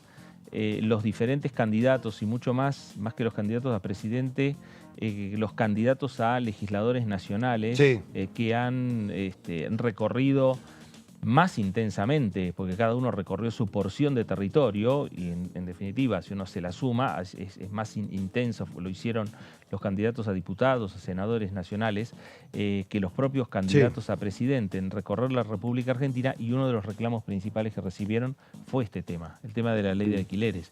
Y también me parece que es un muy buen escenario para las fuerzas políticas que quieren gobernar el país, o la fuerza política que hoy está gobernando el país, para también dar un mensaje respecto a qué van a hacer con este tema, que es realmente de mucho interés para gran parte de la sociedad, que es el tema de los alquileres. No solo para los inquilinos, sino también para los propietarios. Puede ser también un buen escenario de debut para Javier Milei. Bueno, claramente, digo, por ahí es un buen momento para que tome un rol más protagónico dentro del recinto. Y cuando decimos lo de un rol más protagónico, ha tenido protagonismo dentro del recinto, pero en general hasta ahora la costumbre que ha tenido es la de esperar su turno para hablar, hablar, pararse e irse. No ha hecho mucho más que eso, y en el medio pelearse con alguno de sus colegas legisladores. Hoy por ahí, y haciendo referencia al teorema de otro diputado histórico, que el teorema de Baglini, empezó a moderar un poquitito el discurso. Por ahí lo vemos en esa sesión mucho más compenetrado en el traje de legislador que en el del personaje mediático que busca ese momento. Hoy la responsabilidad es otra. Y otra candidata que puede también aprovechar esta discusión que se va a dar en el recinto de la Cámara de Diputados es Miriam Bregman del Frente de Izquierda. También los candidatos, precandidatos en ese momento a jefe de gobierno porteño, hablaron bastante de la ley de alquileres, y en el Zoom que contaba Sofi, si el oficialismo no da quórum, que es algo que todavía está definiendo, por los bloques que integraron ese Zoom estarían cerca del quórum, en el caso de estar todos, ¿no? 116, recordemos, Juntos por el Cambio. El interbloque federal son 8 y 2 de Juntos Somos Río Negro. Ahí tenés 10 más, 116 más 10, 126, estarían a 3 del quórum. Hay que ver con la izquierda. Bueno, hay que ver si la izquierda da quórum. Y algún diputado más estarían. Bueno, y ahí veremos en definitiva qué es lo que puede llegar a pasar el próximo día miércoles con este debate que ha solicitado la oposición, que es el proyecto de ley de alquileres. Discutir los dictámenes que hace tiempo están ya aprobados, firmados por parte de los diputados nacionales que integraron las comisiones que discutieron este tema, y que seguramente esos dictámenes se abrirán para discutir y ampliarlos también un poco, porque se han agregado otras situaciones desde que se aprobaron los dictámenes a hoy respecto a las definiciones sobre las modificaciones a la ley de alquileres en la República Argentina. Vamos a cambiar de tema, vamos a compartir un fragmento del programa Mundo Villa, que se emite por aquí por Diputados Televisión y que se emite todos los martes. Ahí estamos viendo en el graph, Mundo Villa todos los martes a las 23 horas por aquí, por DTV, y que tuvo un invitado que es diputado nacional, en este caso el diputado Eduardo Valdés. Habló con los integrantes de Mundo Villa de esta manera. Este no es el gobierno que nos hubiese gustado a nosotros que llegara a estos 4 años, pero por encima de las circunstancias que hubieron, que fue la pandemia, la guerra, ahora la sequía, debo decir que el gobierno tiene algunas cosas para mostrar. Lo pongo con el gremio de la construcción. Ustedes saben que cuando la construcción funciona, empiezan a funcionar muchos gremios, muchas industrias, ¿no? Que la carpintería, el cemento, la arena, todo más las personas. Que cada una de estas subindustrias, y cuando Cristina deja el gobierno a Mauricio Macri, había 490.000 obreros de la construcción registrados. Cuando Macri deja el gobierno, había 290.000. Y hoy estamos en 500.000 trabajadores de la Unión Obrera de la Construcción. Entonces, quiere decir que por encima de que el salario, o sea, son números que no doy yo. Con los metalúrgicos pasa algo similar. Bueno, son números que dan las propias organizaciones sindicales, la propia industria. Se han recuperado cerca de 140.000 trabajos industriales nuevos, y entonces esos números me sirven para decir, bueno, la Argentina en el medio nos dejaron una deuda monstruosa con el Fondo Monetario Internacional. Todavía no está terminado esa negociación. En el medio, los muchachos que les gusta el endeudamiento de la Argentina te la hacen vivir todos los días promoviendo ese microclima que es en la compra de dólares en la City. La especulación que hay alrededor de eso, ¿no? Y te llevan el dólar a 590 pesos, ¿no? Pero, y por lo tanto eso repercute en que los platos de comida cuestan más caros, o sea, la inflación. Sí. Con todo eso, que son deudas pendientes de nosotros, que lo cierto es que la Argentina creció, la Argentina recuperó trabajo, la Argentina puso de pie miles de pymes que habían cerrado, ¿no? Construyó universidades, construyó escuelas, construyó jardines de infantes. Entonces, en cada pueblo, desde La Quiaca a Tierra del Fuego, hay una obra pública del gobierno nacional. Eso lo reconocen todos los gobernadores, los oficialistas y los opositores. Entonces, yo siento que estamos en deuda, pero somos peronistas. Y si somos peronistas, sabemos a quiénes representamos. Es el fuerte. Bueno, ahí estaba Eduardo Valdés en Mundo Villa. Repetimos, Mundo Villa, que se emite todos los martes a las 23 horas por aquí por DTV. Cambiamos de tema y hablamos de los diferentes proyectos que hay en danza en esta Cámara de Diputados, y proyectos que ya llevan su tiempo en esta Cámara Baja, como es el proyecto de ley de blanqueo que envió el Ministerio de Economía aquí al Congreso Nacional, David. Sí, a ver, es el proyecto de ley de blanqueo de capitales. Lo envió el Ministerio de Economía en relación al acuerdo de intercambio de información que hizo la AFIP, la Administración Federal de Ingresos Públicos de la Argentina, con su par de los Estados Unidos. Frente a eso, en general, no es una obligación, pero se estila que se abre un blanqueo de capitales. ¿Para qué? Para que aquellos capitales que están en los Estados Unidos, en este caso, tengan la posibilidad de, o sea, capitales argentinos que están en Estados Unidos, que no fueron declarados, tengan la posibilidad de ser declarados sin tener un problema grave. Hasta ahora no se trató. El lunes, cuando hablábamos acá al aire con Heller, que es el presidente de la Comisión de Presupuesto y Hacienda, decía, bueno, este es un tema que hay que tratar. Claro. Está ahí esperando. Porque no se trata este proyecto de ley y por lo tanto, entonces, ese acuerdo alcanzado entre las administraciones de Argentina y Estados Unidos no se está implementando. No, sí, se está implementando. Se está implementando, pero obviamente esto lo que te hace es agilizar un montón de cosas. ¿De qué se trata? Bueno, es un blanqueo de capitales, un típico blanqueo de capitales que comprende a personas humanas, sucesiones sin divisas y empresas, y abarca la tenencia de moneda nacional y extranjera en el país o en el exterior, activos financieros, bienes inmuebles, bienes muebles y demás bienes en el país y o en el extranjero, incluyendo créditos. O sea, estos títulos, acciones, todo ese tipo de cosas están incluidos. En general esto tiene que ver porque en el mercado de Estados Unidos, que el mercado financiero es muy grande, si vos tenés capitales de muchos países comprando títulos y acciones de empresas de los Estados Unidos que por ahí no las declaran en sus países. Bueno, a eso es a lo que se refiere. Pero bueno, haces un blanqueo de capital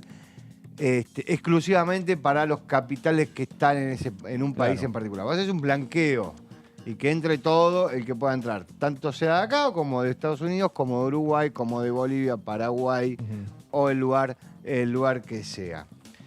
La iniciativa, y acá me parece que también forma parte de los apuros, ¿no? Digo, si prospera, ¿sí? El tratamiento va a entrar en vigencia 15 días después de ser votada. Ese es el acuerdo de, bueno, si así como está, se vota, se aprueba, 15 días más tarde se reglamenta y entra en vigencia. Rápido. Sí, muy rápido. Eso es lo que dijo el Ministerio de Economía que iba a pasar.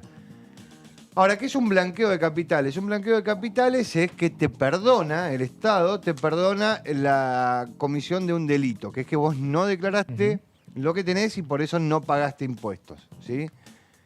Entonces, ¿cómo te lo perdona? Te dice, bueno, yo te perdono que cometiste un delito y te pongo una multa y a partir de ahora empezamos de cero. ¿Qué son las multas? Las alícuotas que te cobran.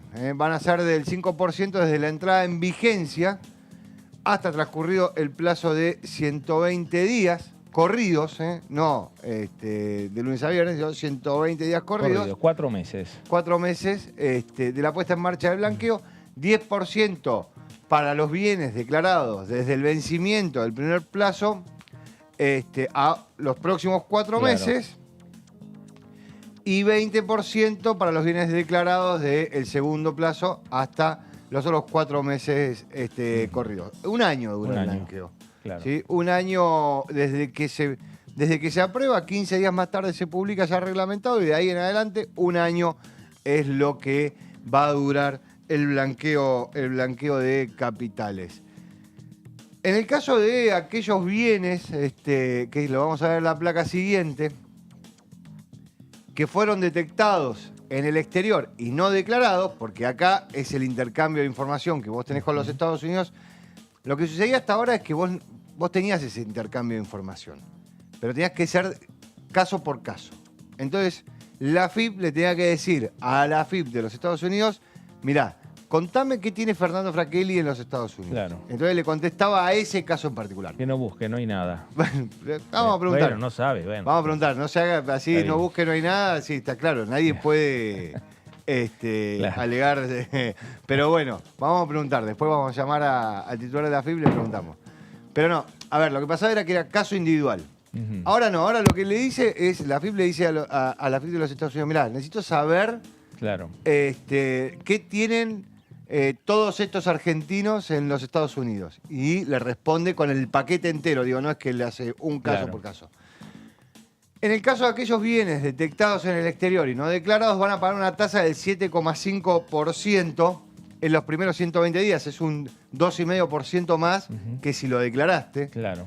Los primeros 120 días de sancionada la ley, 12,5% desde el vencimiento del plazo anterior, de vuelta los segundos 4 meses, y 22,5% los terceros 4 meses en el caso de que te agarren, vos no lo declaraste, la multa. A ver, esto sería para después del año.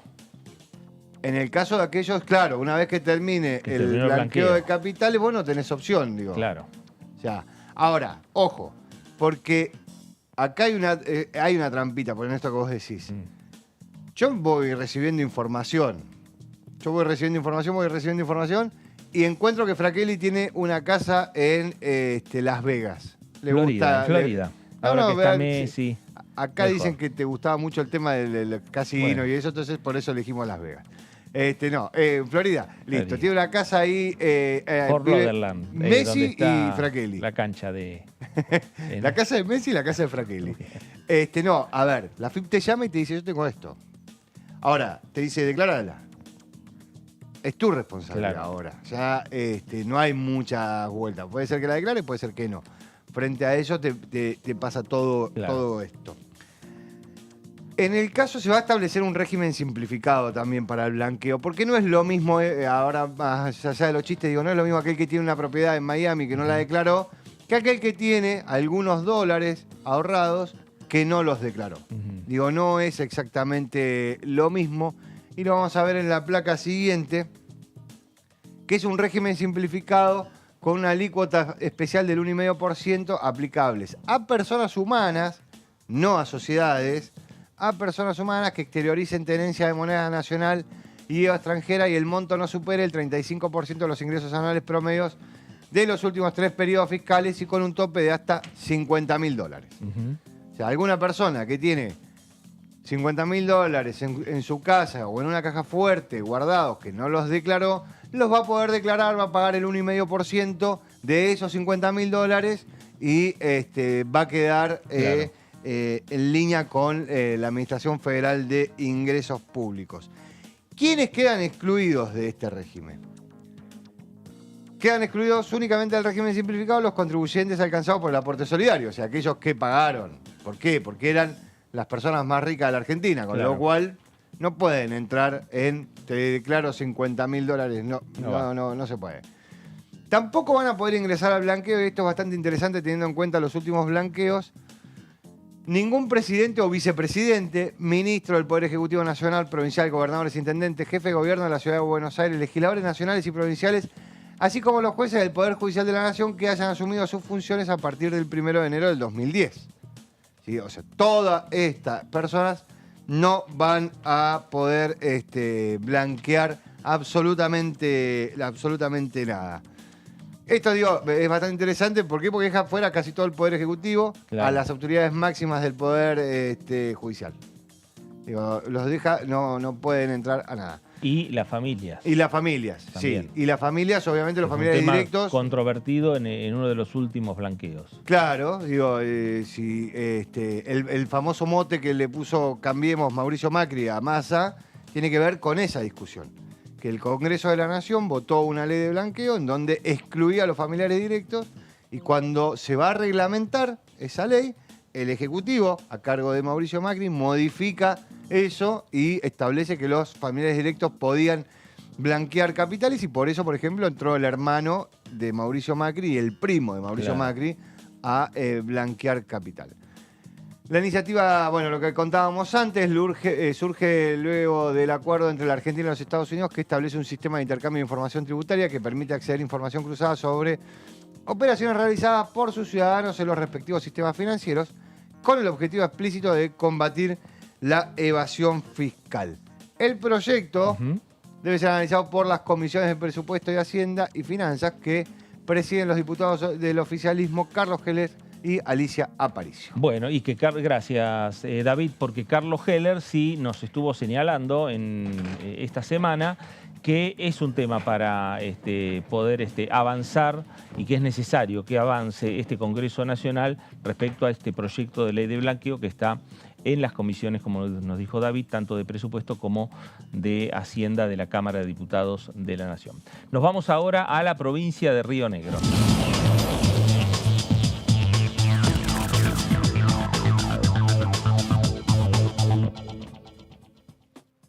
Diputado Agustín Domingo, ¿cómo le va? Buenas tardes. Fernando Fraquili saluda.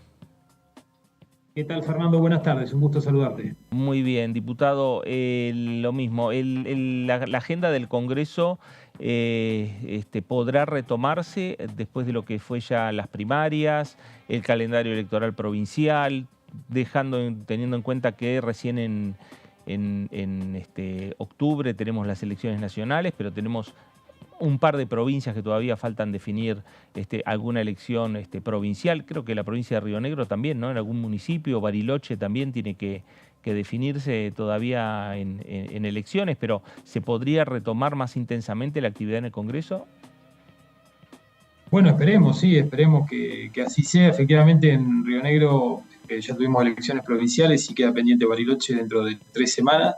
Y esperemos que se pueda retomar la agenda y que podamos avanzar en varios temas que hay pendientes. Por lo pronto, la próxima semana está citada la sesión especial que se acordó en la última sesión que tuvimos en diputados para tratar los proyectos sobre ley de alquileres, así que allí, además de tratar este tema, supongo que veremos si se puede avanzar en el tratamiento de otros temas, ¿no?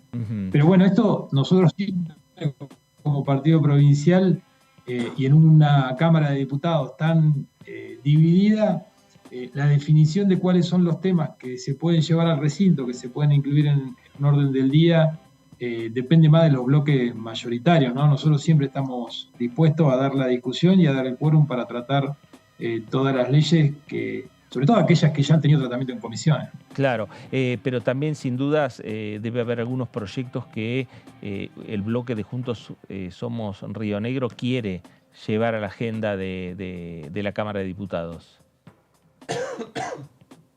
Sí, sin dudas, hay muchos proyectos que son de interés particular de nuestra provincia. Uno de ellos es el proyecto de ley para el tratamiento de las inversiones en hidrógeno, que tenemos particular interés en nuestra provincia, pero también la de hidrocarburos y bueno, tantas otras, ¿no? Y otros que hemos presentado nosotros como iniciativas de nuestro bloque. Muchos de ellos todavía no tienen tratamiento en comisiones, o sea que lo primero que debería activarse son las comisiones para poder discutirlas y para poder tener dictamen y llevarlas luego al recinto. Diputado, ¿cómo le va? Soy David Cayón, ¿cómo está? ¿Qué tal? ¿Cómo estás? Bien. Se supone que en una semana hay sesión, se supone que se trata la ley de alquileres. ¿Cómo es la situación en Río Negro? Sé que en la ciudad de Bariloche es muy complejo, por lo menos para los barilochenses, poder alquilar, porque entró la mayoría de las propiedades en alquiler temporario, entonces se les hace muy difícil. Pero digo, ¿cómo es la situación en el resto de la provincia y qué cree que va a pasar la semana que viene? Bueno, la situación en Bariloche y en todo el país, creo que Bariloche, al igual que aquellas ciudades que son turísticas, tienen la particularidad que la huida de la oferta es hacia el turismo, mucho más fácil, digamos. Uno no tiene que poner en venta o dejar vacía su unidad, sino que tiene la opción de ponerla en alquiler turístico. Algunos preferirán no hacerlo, pero muchos tienen esa opción. Entonces, esto hace que la caída de la oferta, que es lo que nosotros criticamos de la ley de alquileres y por eso acompañamos las propuestas para modificar la ley de alquileres, es lo que hace que disminuya la oferta y perjudique en definitiva a los inquilinos, ¿no? En el resto de la provincia el impacto de esta huida hacia la oferta turística es menor, pero también hay otras ciudades turísticas y en general en las ciudades más chicas, lamentablemente esto no debería ocurrir, pero ocurre, donde el vínculo entre el inquilino y el locador es de mayor confianza. La verdad es que lo que digo, deje de decir la ley, va por otro carril, ¿no? Claro. Las partes se acuerdan independientemente del voluntarismo que tenga la ley, pero sí en las ciudades más grandes, donde muchas veces no se conocen locador y locatario, es fundamental el marco legal que garantice conveniencia y protección para las dos partes del contrato. Respecto de lo que va a pasar la semana próxima, bueno, está hecho el pedido de sesión especial. Hay dos dictámenes, uno de minoría y otro de mayoría, que en caso de avanzarse con la aprobación de cualquiera de esos dos dictámenes, se requiere mayoría simple. Y luego están las propuestas que presentaron. De hecho, lo que disparó el pedido de sesión especial en la última sesión fue la moción que hicieron algunos diputados para derogar directamente la ley, pero la verdad que no hay ningún dictamen que establezca la derogación, entonces eso requeriría una mayoría especial, ¿no? ¿Qué tal, diputado? Martín Bravo lo saluda. En el caso En el caso de que el oficialismo decida no dar quórum, ¿los bloques que pidieron la sesión están en condiciones de llegar a los 129? ¿Hicieron esa cuenta? Bueno, se estaba haciendo la cuenta, sí. Entiendo que sí, que está el número, pero la verdad es que es un número muy ajustado, ¿no? Tanto para el oficialismo cuando tiene que conseguir quórum como para la oposición. Pero entiendo que los bloques que firmamos el pedido de sesión especial, si no hay ausencia, se lograría el quórum. ¿Y en ese caso sería ese único tema o puede haber otros? No, el pedido de sesión es para ese único tema. Claro. ¿Podría el oficialismo, no sé si usted tiene información, pedir también otra sesión para discutir, digamos, otros temas aprovechando el número que haya de legisladores nacionales ya la próxima semana que en el Congreso? La verdad que no lo sé, no tengo conocimiento de que se esté hablando de incluir otros temas y tampoco soy un experto en el procedimiento. La verdad es que no sé si el pedido de sesión especial está hecho para tratar temas vinculados a ley de alquiler. No sé si se puede incluir otros temas o si aprovechando la presencia de todos los diputados hacer un pedido adicional a ese una vez finalizada esta sesión. Usted lo nombró, el tema del hidrógeno, y encima hay un proyecto obviamente del Ejecutivo sobre el tema del hidrógeno verde, y además proyectos vinculados con el área energética, que por supuesto para las provincias patagónicas son prácticamente temas centrales a discutir. Entre ellos, el proyecto de ley de GNL, el de gas natural licuado. ¿Usted piensa que rápidamente podrán las comisiones respectivas firmar los dictámenes y estar en condiciones de llevar al recinto en algún momento? No sé si rápidamente. La verdad que estas leyes siempre generan discusión porque muchas veces se piden condiciones que se necesitan para cualquier inversión, sobre todo inversiones de esta magnitud. Pero ¿qué pasa? Otras actividades dicen, bueno, ¿por qué le estamos dando estos beneficios en términos cambiarios, impositivos, regulatorios a esta actividad y no a otras actividades? Otras regiones del país que no se ven beneficiadas por esta actividad pueden plantear eso, más cuando le significa un costo fiscal al Estado, ¿no? Pero yo sí entiendo que en estas inversiones en particular, como lo fue en su momento la ley de minería que permitió desarrollar ese sector, necesitan de una mirada a más largo plazo y una estabilidad fiscal y una garantía de ciertas condiciones que permitan que quienes van de vuelta a hacer una inversión tan significativa tengan ciertas garantías. Diputado, voy a aprovechar su conocimiento en economía y que fue ministro de la provincia. De aprobarse el proyecto de ley de alquileres, ¿cómo cambiaría en un escenario como este? Como el que vive hoy.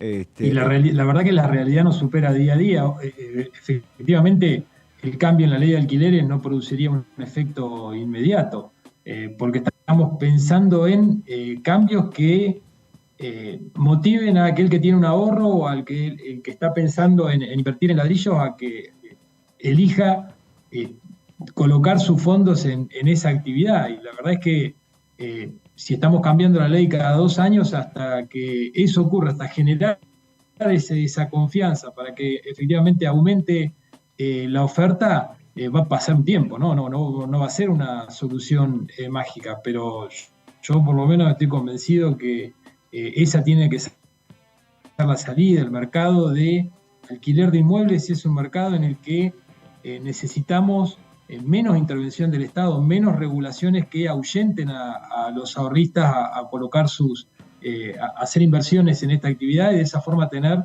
mayor oferta de inmuebles en alquiler, ¿no? Es un mercado que está muy desconcentrado tanto del lado de la oferta como de la demanda. Entonces lo mejor que podemos hacer es que actúe la libre competencia. Para eso tenemos que tener un Estado o regulaciones que intervengan lo menos posible y que garanticen que esto ocurra, ¿no? Diputado, una de las conclusiones, uno de los consensos en las conclusiones de los resultados del domingo fue que no se pueden traspolar las elecciones provinciales a lo que termina pasando después en las nacionales, ¿no? El resultado de Milei en las provincias no fue bueno, y sí el domingo, y Río Negro fue uno de esos casos, ¿no? ¿Qué mirada tiene sobre ese punto? Sí, efectivamente, en Río Negro tenemos una tradición de separar las elecciones provinciales y la gran mayoría de las municipales también de las elecciones municipales, y la verdad es que vemos cómo en los 3 niveles se vota muy distinto. La gente sabe qué pretende de un intendente, qué pretende de un gobierno provincial o qué pretende de un presidente. Creo que hay una mirada muy crítica sobre la situación económica, y el votante ha dado un mensaje, una señal en ese sentido, ¿no? Se sabe que cuando uno va a elecciones nacionales, cuáles son los temas que le competen al gobierno nacional, al gobierno federal, y evidentemente hay un cansancio de esta permanente crisis económica en la que vivimos, que perjudica tanto al ciudadano, al asalariado, que ve cómo su salario se desintegra cada día con la inflación. Y bueno, creo que el resultado de la elección es un poco un mensaje a ese cansancio. Sí, no, ahora, respecto de eso de lo que usted decía, que ese mensaje al cansancio en el resultado de la elección, digo, quedaron todos muy parejos, digo, para estar muy cansados, digo, quedaron todos en 3 puntos de diferencia. Digo, entre el más disruptivo y el oficialismo hay 3 puntos solamente. Digo, ¿cómo se explica también ese cansancio que queda en eso? ¿En el ausentismo? Sí, pero a ver, digo que una de ese tercio, el que más votos sacó, haya planteado un mensaje tan extremo en términos económicos y que haya puesto en crisis temas que hace 3, 4 años ni siquiera nos atrevíamos a discutir, y que haya obtenido tantos votos, creo que habla de eso, ¿no? Claramente, por lo menos esta es en mi opinión. Claro. Agustín, hablando de esos proyectos pendientes y el que usted mencionó el tema del hidrógeno, ¿por qué no empezó la discusión? ¿Tiene información? Porque si el de GNL se avanzó con discusiones con reuniones informativas donde vino el directorio de YPF, vino la secretaria de Energía, el tema de hidrógeno no avanzó todavía. No, la verdad es que no sé cuáles son los motivos por los que no está avanzando. Pero sí podría avanzar paralelamente, no es necesario discutir primero GNL y después discutir hidrógeno. No, es absolutamente. De hecho, nosotros lo planteamos en las reuniones de comisión, cuando se comenzó a trabajar el de GNL, planteamos que también pedíamos que se dé inicio al tratamiento, pero la verdad es que desconocemos por qué eso no ocurrió. Lo planteó Luis Guillá como nuestro jefe del bloque. Claro, el candidato, ahora candidato. Ahora candidato, exactamente, estamos en campaña. Bueno, ahora con el impasse hasta que se reactive de vuelta la campaña, pero sí, efectivamente. Diputado, en caso de repetirse o que sean similares los resultados del domingo en octubre en las generales, bueno, va a quedar lo que llamamos los diputados del medio, ¿no? Los que no pertenecen a las 2 grandes coaliciones, mucho más amplio, en especial por los diputados liberales, cerca de 40 daría en el caso de repetir la elección del domingo. ¿Cómo cree que eso va a cambiar el escenario, el funcionamiento, la dinámica de la Cámara? Recién decía, bueno, casi todo depende en este escenario de las 2, de Juntos por el Cambio y del Frente de Todos, ¿no? ¿Eso puede ser distinto a partir de diciembre? Y sí, absolutamente. Creo que más que del medio va a ser un escenario de tercios o de cuartos, sí. Pero va a haber 3 grandes bloques claramente y va a depender de las coaliciones, dependiendo quién gane. Cualquiera de los que gane va a necesitar de hacer un acuerdo con otro de los 2 grandes bloques para lograr la mayoría. Ya no va a ser suficiente con hacer acuerdo con bloques de pocos diputados, o por lo menos eso pareciera, ¿no? Si uno traspola los resultados de las PASO y con las simulaciones que se han hecho de cómo quedaría conformado el Congreso, y se repite en el 22 de octubre estos resultados, la verdad es que, digamos, es difícil anticipar o especular con cuál sería el resultado, y dependiendo quién gane, con quién estaría más cerca de lograr esos acuerdos, pero sin duda cambia absolutamente respecto a lo que es la configuración hoy y cómo se construyen las mayorías hoy, con la composición actual.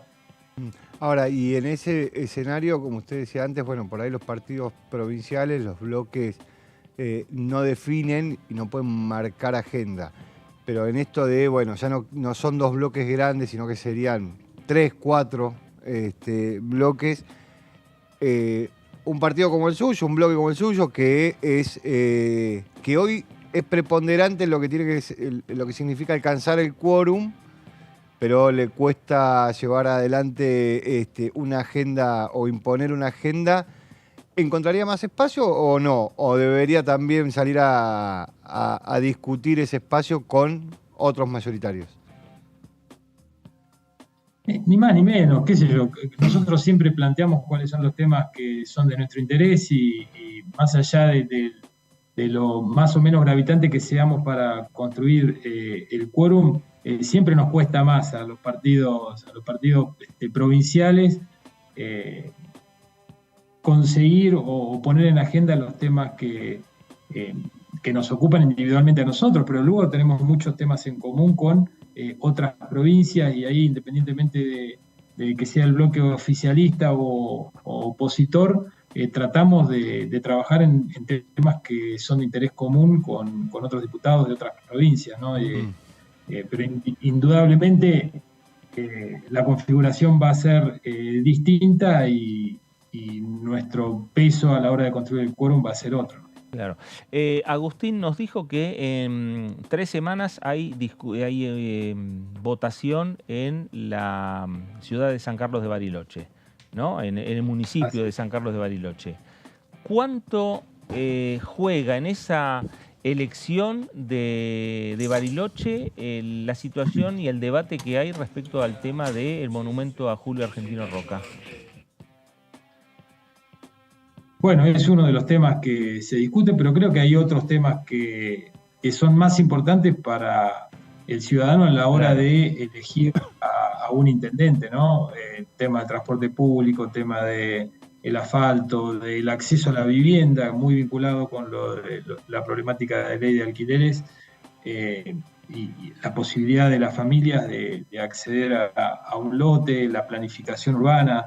Pero sí, sin duda la discusión del monumento a Roca se ha colado en la campaña, a partir de una iniciativa del actual gobierno municipal de trasladarlo, y de un trámite que se hizo ante una oficina nacional, que es la que interviene cada vez que se quiere hacer una intervención en un monumento histórico. Y bueno, sin lugar a dudas, la posición de los distintos candidatos respecto de este tema va a ser parte del debate, de los debates que se van a dar, algunos televisados en las próximas semanas, y allí habrá que ver. Yo creo que lo más prudente sería esperar, antes de hacer ninguna modificación, a que sea electo el próximo gobierno municipal.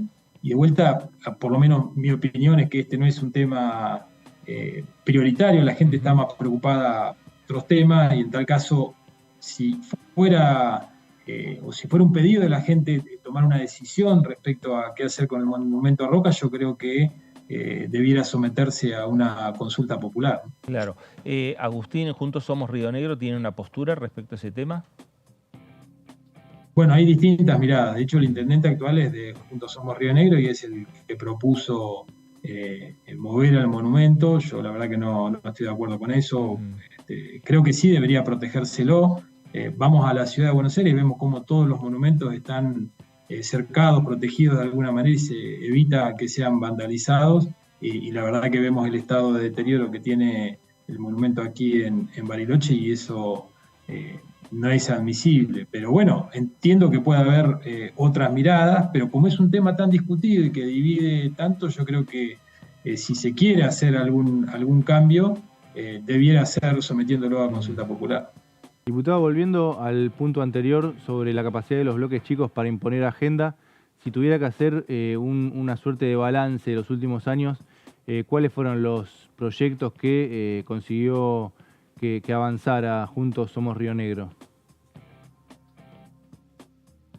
Bueno, la verdad que proyectos propios es muy difícil, no hemos avanzado, hemos presentado muchos proyectos, pero hemos tenido dificultades para avanzar con el trámite. Sí hemos logrado en la discusión del presupuesto obtener, a partir de la negociación que se da, como lo hacen todos los diputados de todas las provincias, obtener obras muy significativas para el desarrollo de nuestra provincia. La obra más importante que se inauguró o que se anunció la licitación recientemente es una obra de un tendido eléctrico desde Alicurá hasta Bariloche para garantizar la redundancia y permitir el crecimiento de la ciudad, una obra de 80 millones de dólares, y así podría enumerar muchas otras obras de infraestructura que por su magnitud es muy difícil para la provincia o para cada uno de los municipios hacerse cargo, y creo que allí es donde se ve más el trabajo de los diputados de partidos provinciales, o quienes representamos a las provincias, para conseguir obras en beneficio de nuestros ciudadanos. Impusieron una agenda, pero de discusión, no de tratamiento, con el proyecto para eliminar las PASO, hubo un fuerte debate en ese momento, al final no, tampoco prosperó, ¿no? Sí, efectivamente, creo que todavía está abierta la discusión. Esta va a ser la primera elección en la que los dos principales partidos, pero ya ni siquiera son dos, ahora son tres, pero bueno, dos de los tres dirimieron sus internas en las PASO. La verdad es que hasta este momento no se venía dando, era utilizado únicamente por un solo partido. Tiene un costo enorme llevar adelante las PASO. Creo que es algo de lo que vamos a seguir discutiendo, ¿no? Yo el argumento de que se convoca muchas veces a los ciudadanos a votar, la verdad que no me parece una contra de tanto peso, sí, tal vez el costo que significa, porque la verdad es que lo mejor que nos puede pasar a los ciudadanos es ir a votar y elegir a nuestras autoridades, y de hecho soy un defensor de que las elecciones provinciales, municipales y nacionales se lleven a cabo en fechas distintas para que el ciudadano sepa claramente qué va a votar y se evite la sábana lo más posible, ¿no?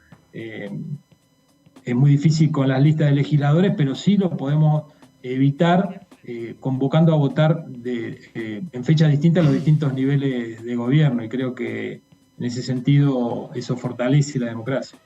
Agustín, gracias por estos minutos para Con Diputados Televisión.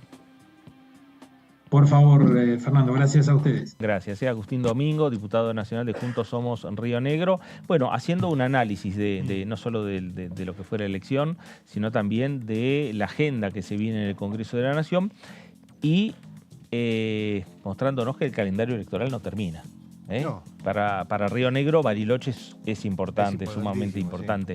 Sí. La elección por algo no se hace de manera en conjunto con la elección nacional ni con la elección provincial, se hace sola.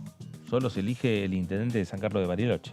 Sí, lo otro que también me parece muy interesante de lo que habló es como un bloque que es relevante para que la Cámara de Diputados funcione, porque es quien te acerca el quórum, después no logra en esa discusión llevar adelante parte de su agenda. Ni siquiera es la totalidad de su agenda.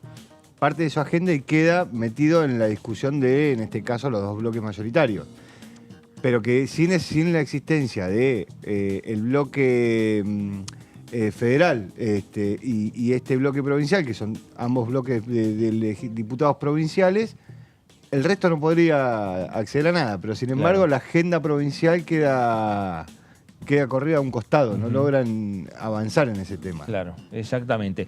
Hablando de bloques, hoy estaba leyendo en el portal, en Infobae, no sé si fue una nota de David, pero donde señalaba que José Luis Esper se incorpora ya formalmente al bloque de Juntos por el Cambio. Claro, quedarían 3 liberales, en el momento eran 4 con él, quedarían 3. Por eso se calcula cerca de 40, si no el cálculo daba más. Sí. Pero bueno, él ya viene jugando... Ella está en un bloque, por decirlo así. Sí, monobloque. No entró, él compitió para senador, perdió la interna porque iba del lado de Rodríguez Larreta por la provincia de Buenos Aires, así que tiene 2 años más de mandato. Claro, pero hasta el domingo tenía su bloque, su monobloque de Avanza Libertad. Sí, él estaba con Píparo originalmente, ¿no? Claro, pero Píparo se fue. Píparo se fue con el bloque de Milei. Claro. Que no sé si ingresó formalmente al bloque... No, tiene un monobloque también. Claro, tiene un monobloque, pero digo, bueno, es la candidata de La Libertad Avanza en la provincia de Buenos Aires para gobernadora de la provincia de Buenos Aires. Es como, yo supongo que a Píparo le va a pasar lo mismo que a Esper. Si no accede a la gobernación, le quedan 2 años de mandato en la Cámara de Diputados y lo más probable es que se sume al bloque de La Libertad Avanza. Claro, exactamente. Entonces ya tendríamos que sumar como número, Juntos por el Cambio, 117 legisladores, 117 diputados. 117 diputados. Y 118 tiene el Frente de Todos. Frente de Todos. Por eso, en definitiva, lo que decimos que cuando se ponen a discusión en las elecciones las bancas, la renovación de bancas en el Congreso, estos 2 bloques mayoritarios Frente de Todos y Juntos por el Cambio son los que más bancas ponen en juego. Sí. Y si asume, como se dieron los resultados, otra fuerza política, quienes pierden más bancas son quienes ponen más en juego son los que pierden más bancas. Sí. ¿no? Y principalmente el oficialismo y después Juntos por el Cambio. Sí, quedaría, no se reflejaría en la Cámara el escenario de tercios porque esta sería la primera elección que los libertarios tienen muchos legisladores, pero sí quedarían, bueno, ninguno con mayoría propia, por supuesto, quedaría Juntos por el Cambio cayendo, como decís, unos 10 diputados, el oficialismo cayendo más diputados todavía por debajo de 100 y cerca de 40, quedaría como una escalera, ¿no? Claro. Cerca de 40 los libertarios. Claro. Y después, bueno, todo el resto puede bajar un poquito. Ahora son 23, lo que llamamos bloques del medio, federales, Provincias Unidas, la izquierda, los liberales.